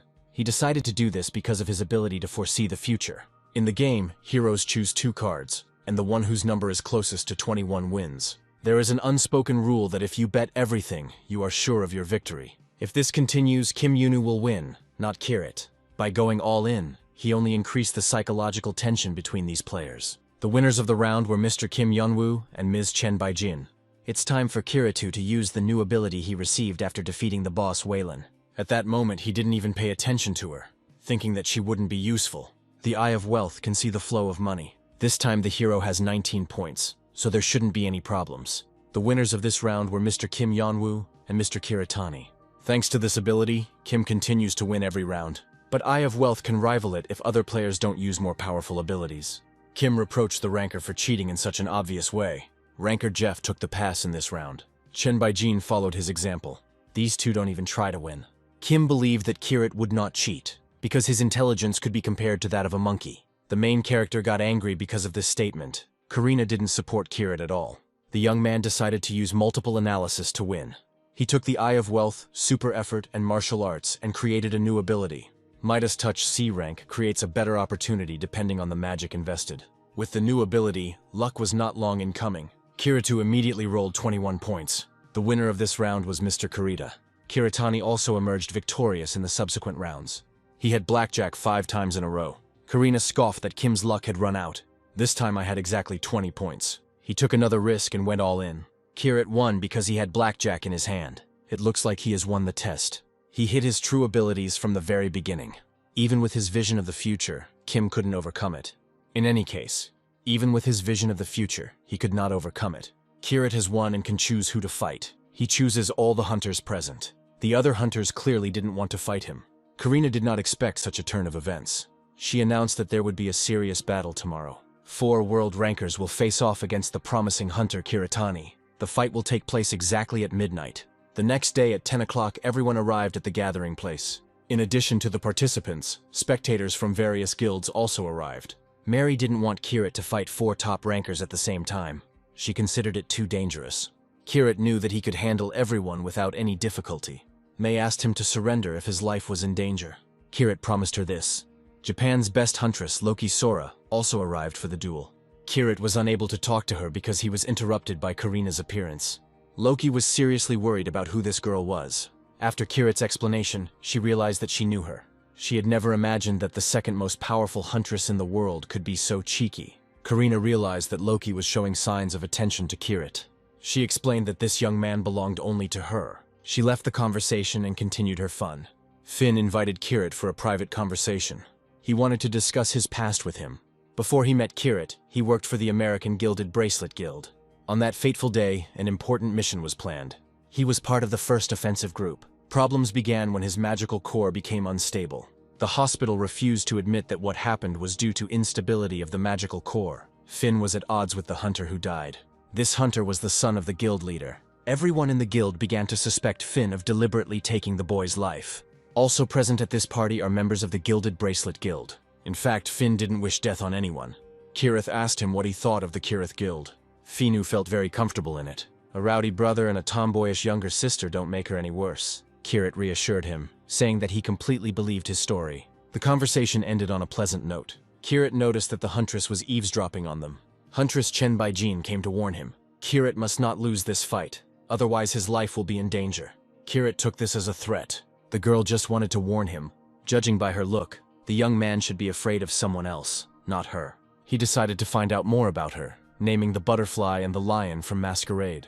But she didn't understand them, and apparently she wasn't a member of the Masquerade. Chen thought that Kirith was testing her. Kirit explained to her that there was no murderous intent in her eyes. However, she still came and warned him. He decided that she was being threatened or manipulated. Chen said that as long as she was tied up, she wouldn't be able to tell him anything. Kirit doesn't understand what's going on among the rankers. The members of the Gilded Bracelet Guild didn't understand what Finn was doing there. Finn took Isla's younger brother Jeff away from her. She promised that today he would answer for everything he had done. But if Kirit stands up for him, then these people won't be able to do anything. Tonight at midnight, Kiritani participates in a battle between 4 rankers. He will have no time to worry about others. At this time, Kirit was resting before the fight. And here comes the first enemy. His first opponent will be Kim Yun-woo. He prepared iron balls for the duel. He hoped that Kirit wouldn't die in his sleep. He launched a couple of iron balls at the hero. Iron balls bounced off the ground. It seemed like there were several of them, but Kim only launched 2 iron balls. Kim appreciated that the hero was doing a good job of evading them. Kiritu thought it was as easy as pie. He had simply inhuman speed. He felt that the ranker's powers were not good enough. This time, Kim released 10 balls at once. It seemed to him that the hero was standing still and not moving. He didn't understand what he was doing wrong. Kirit's high speed makes it seem like the hero is simply standing there. Kim decided to use his vision of the future to predict its movements. However, he could not concentrate for a long time. Kirit suddenly stopped and prepared to attack. He activated his mana and rushed forward. Kim was confident only in his victory. Kim responded with another blow at Kirit, but the hero disappeared. Even using this ability, he still loses. The iron ball bounced off the wall and returned to its owner. Kim was pierced through and through by it. This meant the victory of the protagonist. Kim flew into the wall and was exhausted. Kirit immediately grabbed his face to prevent him from regenerating. Kim felt like all the magic was being sucked out of him. Kirit simply put him to sleep so that he wouldn't interfere with him fighting the other rankers. After that, he threw it at the wall. He only has 3 rankers left to fight. It's time for Kirit to move to the next floor. The second opponent was Ivanov from Russia. He immediately realized that Kim Yunu had lost after all. Ivanov grew in height due to his ability. Kirit announced to him that this time he did not even take a weapon with him. Ivanov declared it a mistake and took aim at Kirit. The hero managed to jump back, and the blow hit the floor. In fact, Kirit had intended such a quick attack. He turned around and hit the big guy in the face with all his might. Ivanov trembled and flew back to the wall. This attack provoked him to use mana. However, the main character saw all his actions in advance. He, like no one else, can withstand any magical attack. He assessed that the enemy's strength was much greater than Kim's. This time he has to dodge not balls, but direct punches. So far, Ivanov hasn't hit the hero even once. However, Kirit was able to deal him some good damage. Ivanov insisted that there was no way to defeat him in close combat. He unleashed a stream of mana at Kirit, but the hero deflected it with one hand. He repelled absolutely all attacks of this brute. In addition, he could deliver accurate blows to the head. And then, a few minutes later, Ivanov fell to the floor. Previously, he was confident that this battle would be on his side. He followed Kim in losing again. Even his gigantism did not save him from failure. And then the feather of the third opponent flew out towards Kirit. The young man immediately realized that the ranker would use magic. A bird flew over him, which is the summoner's ability. The enemy informed Kirit that he would not fight him. Instead, he prepared the lazy eagle from the summoning ability. It is he who will confront Kirit. In addition, Jeff activated the updrafts. Another of Jeff's creatures, a dragon with horns, appeared from the floor. Kirit didn't expect to have 2 opponents at once in this fight. In fact, he expected something majestic. In the end, he saw a colossus that could not take a step without an order from its owner. The young man immediately climbed onto this summoned creature. He wasn't particularly intimidated by its size. The monster tried to grab Kirit, but he dodged it in time. He climbed on top of him and started hitting him. One of the monster's horns flew off to the side. Kirit caught it and returned it to its owner. The horn pierced the giant monster's body completely. After this, Kirit decided to use fire mana. He released a stream and cut the monster's throat. The monster's head immediately flew off, and the magical soul flew out of its body. Jeff was sad that his monster went down without a victory. Kirit suggested that Jeff continue the fight. The man decided to stop because he couldn't fight without summoning creatures. Before leaving, he gave Kirit one piece of practical advice. He asked Kirit to be careful in the fight against Chen Baijin. Kirit knows that the girl is the best hunter in China, skilled in long-range combat. Someone's arrow flew towards Kirit. He managed to catch her in time. Kirit didn't expect the third opponent to appear right during the showdown with the second.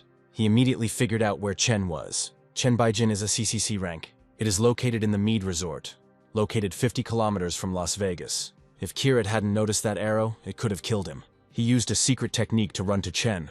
It was a lightning dash technique. While he was running, one of the arrows flew at him. Looks like Kirit will have to fight them off on the move. To do this, he activated the ash blade. The blade did a good job of this task, and so Kirit arrived at the place where Chen was.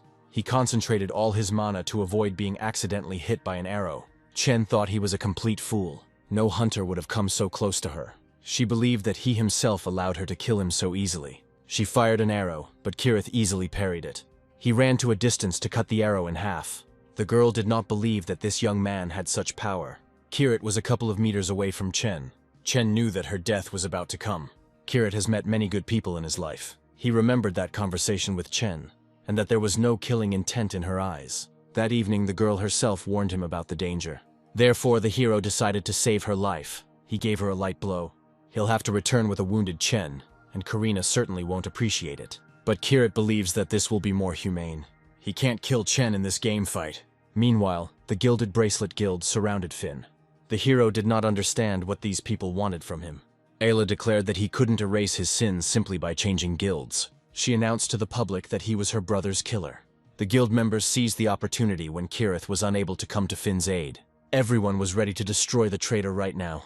Finn realized that this had been planned in advance. Of all the people, only Ayla was damn mad at him. Finn explained to her that he was not to blame for the accident. Ayla said that she would also call this murder an accident. She wanted to avenge her brother's death. Finu was offended that he was being accused of this, and so the girl entered into battle with him. Finn doesn't have a single chance of winning. If it had been a one-on-one fight, he would have handled it. But now he is surrounded by a crowd of armed opponents. And then one of them made a precise blow and wounded Finn. It happened because he was distracted by the number of people. The leader of the battle announced that Finn would now die. Before he died, Finn thought only of Kiritani. And then Mary rushed to his aid and fought off the attacker. She sent Finn a message from Kirit. Kirit conveyed to Finn that since joining the guild, his problems have become common ones. And so the attackers took out their pistols and pointed them towards Mary. The shooting started, and Mary definitely could not survive. She was just unlucky enough to be in a guild with an assassin. But suddenly Ayla noticed that her attack had failed. Two living silhouettes appeared from the cloud of dust. Kashida Shin joined the heroes. Ayla ordered her subordinates to get rid of all three. Mary had all her mana to counter them. She immediately released it at the attackers and caused serious damage. About 5 people were killed in the attack. Then Ayla set her sights on Finn himself. Her subordinates did not want to leave him any chance of survival. Luckily, Kirit arrived at that moment. He saved his subordinate from the hands of villains. Finn was proud that Kirit had personally dealt with his ill-wishers. Ayla didn't understand what Kirit was doing there during the fight with the rankers. Kirit said that his fights went by too quickly. The girl couldn't believe that he was the winner in all 4 fights. The main character was able to deal with all 4 rankers. Hunter Ivanov from Russia did not last even 2 minutes in the fight. Hunter Jeff surrendered himself. Chen made a completely stupid mistake. Ayla couldn't understand how Kirit alone was able to deal with the world's strongest hunters. Karina appeared here and explained everything to her. She accused Ayla of attacking her guests with her guild. The guild can only address its grievances to the Hunters Association. Karina asked Kirit to leave, as she wanted to deal with Ayla's team herself. The hero realized that the past had returned to Karina. He knew her as Kusha, who always stands up for her people. After a few moments, Chen came to her senses. She didn't understand where she was, or why Kirit was standing next to her. She was handcuffed to the bed. She had clearly forgotten what had happened a few hours ago. Kirit quickly tried to restore her memory. He recalled how he felt sorry for her and gave her a light blow. He also accused her of contemplating killing him. Karina was angry at her friend for such an act. Chen didn't understand what was happening. Then Kirit explained that Chen did not want him dead. He knew that someone else was eager for this, and he began to interrogate Chen. Chen didn't want to go into details because she had already lost to Kirit. Kirit asked to tell her what was happening in exchange for saving her.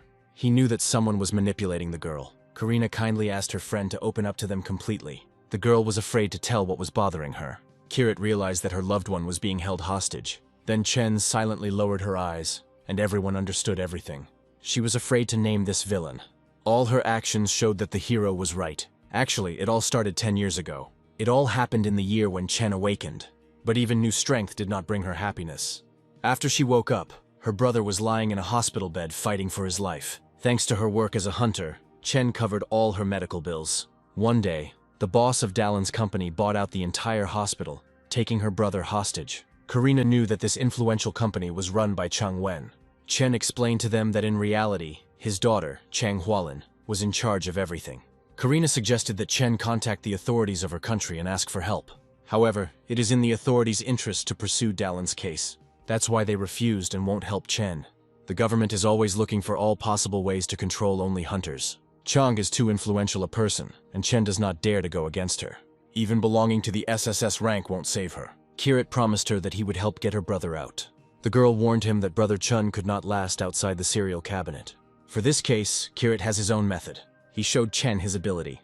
He had a nerve pill that would dull any symptoms for a day. He has 30 of these pills, so there will be enough time for salvation. For now, Kirito was confused by the fact that he had not yet been officially declared a ranker. For the showdown, he was planning to fly to China, where ranker status was required. They need to deal with this situation as soon as possible. Karina decided to help Kirit and lent him her plane. The very next day, Kirito's company was flying over China. Karina personally delivered him to the right place. For now, Chen was doubtful of his help. She was sure that this plane had not received permission to land. At the same moment, the doors and hatches of the plane opened. The hero grabbed the girls and invited them to jump down. A second later, he made the jump without waiting for the girls' consent. In hostage rescue, speed is the most important factor. Now Chen must lead the team to the right place. First, Kirit will get the hunter's brother out, and then deal with the Dalin leaders. A couple of minutes later, they arrived as directed by Chen. Chen was not allowed to go forward without Ms. Chang, but the girl managed to find an excuse. The main character and Karina seemed suspicious to the security. Kirit didn't bother to figure it out and hit the guard in the face. Karina immediately activated the pistol. She explained to Chen that they had no time to chat with the guards, as speed was important. Upon entering the hospital, Chen quickly found Chun. She immediately gave him some pills to relieve the symptoms. Karina told Chen and her brother to run to the helicopter. She and Kirit can handle this on their own. The priority at the moment is to move the hostages to a safe place. Kirit must have miscalculated somewhere, as they were met by Chan's subordinates. For this occasion, the hero activated explosives from Mana. The group of thugs suddenly flew up to the ceiling. Kirit caught them and delivered several precise blows. He cleared the way for Chen and her brother. Karina asked the girl to be on the alert in case Chan appeared. Chen disappeared from the scene, and Kirit and Karina need to wait for all the villains. They went to the upper floors to find Chang Hualin's office. For the upcoming battle, Karina activated the shotgun. She fired this shotgun and broke through the ceiling. So the heroes quickly found themselves at the right room. They need to hurry before Chan takes action. They entered the room and saw complete devastation. Apparently, the girl still managed to escape. At the place of escape, Karina discovered a fracture. Boris used the same thing during the symposium. Karina decided to immediately invade the space of Chan, the Eve Rift. And so the heroes moved using the portal. Ahead of them, they saw a true national defense base. It was clear that Chan had invested a lot of money into this. Suddenly, cannons appeared from the walls, aimed at the heroes. From the highest tower came the greeting of Chang Hualin. Chang Hualin heard that Chen had confessed everything to the heroes. She reproached Kirit and Karina for being too stupid. They came here just the two of them. In this area, they are just bugs. Chan promised that they would leave this place, but dead. Kirit suggested to his friend that they fight shoulder to shoulder. In the past, the two of them had never lost a minor battle. Seeing their commotion, Chan activated the cannons. Karina immediately discovered a military railgun. She immediately rushed to repel all attacks. Thanks to her, Kirit was able to dodge and escape. Karina knew that this model had been discontinued in the USA. It was unclear where Chan got this expensive equipment from. These dangerous toys can easily destroy Kirit and Karina.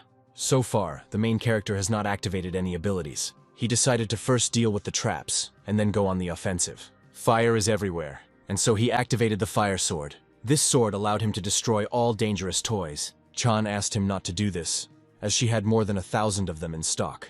It just didn't make sense to the protagonist, and so Chan opened fire from all installations at once. When the first shot was fired, Kirit disappeared in time. He increased the distance to activate the Ashen Blade. With its help, he skillfully repelled all the shells. The shells were the size of those fired from an infantry fighting vehicle. Despite his abilities, Kiritou was quite scared. Only Karina's support helped him. Karina was able to destroy the remaining missiles with her shots. Chan didn't think she would be visited by such experienced guests. Kirit sees no point in dragging out this fight. He asked Karina to cover for him. He himself went into close combat with Chan. Noticing this, Chan fired a new batch of her projectiles at him. Kirit told her that she was completely underestimating him. Karina specializes in firearms. She has some equally dangerous toys in stock, and even some more serious ones. And then Karina opened her deadly fire. This allowed Kirit to gain time and approach Chan.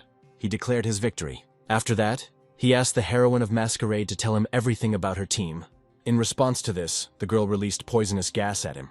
At that very moment, the hero felt himself leaving that space. Perhaps this is all an illusion. And then he saw that very figure from the past. Elena from the past told Kirit that she was very glad to see him in this world. The hero asked her not to pretend to be another person. At the same time, he dealt her a serious blow to the face. The girl didn't understand why her beloved friend was beating her. Kirit accused her of being Changhualin. This girl will definitely regret taking this look. Karina also appeared in this space. The heroes suddenly heard pleas for help from Elena.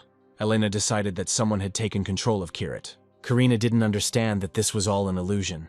Kirit told her to take out her gun and start shooting. The illusion was immediately dispelled and Chan was wounded. Kirit announced to her that this time it was all over. He just wanted to kill her because she wouldn't tell him anything.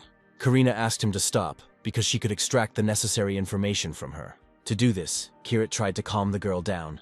Within a second, Chan was completely calm. In this state, she will be able to answer a maximum of 3 questions. It was important for Kirit to know what the purpose of the masquerade was. Masquerade wants to conquer everything with magic and superior skill. Chan added that one day a man appeared and saved them all. 10 of them left their homelands and ended up here. Karina clarified who exactly is a member of this organization. Immediately, Chan began to cry blood, and it was as if demons began to emerge from her. She tried to break her neck. It was important for Kiritu to know where they all came from. The girl whispered that they were born in the underworld. After these words, she died. Karina didn't expect that any restrictions would be placed on her body. Kirit couldn't believe that these people actually came from the underworld. Perhaps it was a kind of metaphor. Suddenly, Karina noticed danger. Above them, a crack in the sphere appeared. A dangerous overlord has appeared in the location. Once the heroes get out of here, he won't be a threat to them. But suddenly everyone noticed that the gates were closing. Karina and Kirit need to fix this urgently. Then Karina took out the mother of all bombs to escape.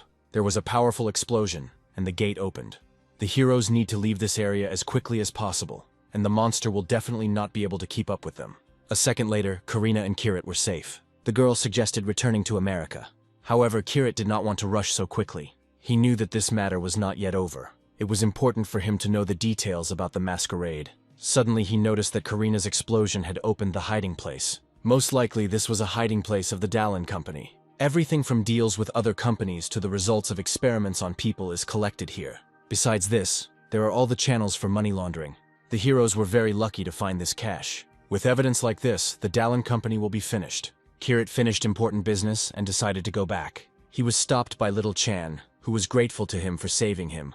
Both Chen and Chun promised to be indebted to him for the rest of their lives. Kirit announced that Chen would definitely pay him back. He decided that this girl would become a member of his guild. She really didn't want this because she had to take care of her brother.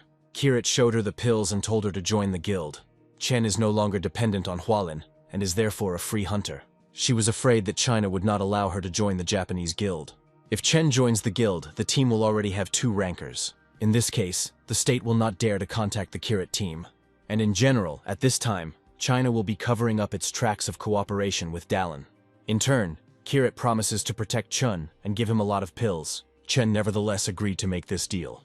Thus, Ranker Chen became a member of the Kirita Guild. That same evening, a military helicopter was flying over the Pacific Ocean. The pilot discovered an unidentified island. He flew closer to measure the magical power. The readings were off the charts, and it was clear that this was a dungeon.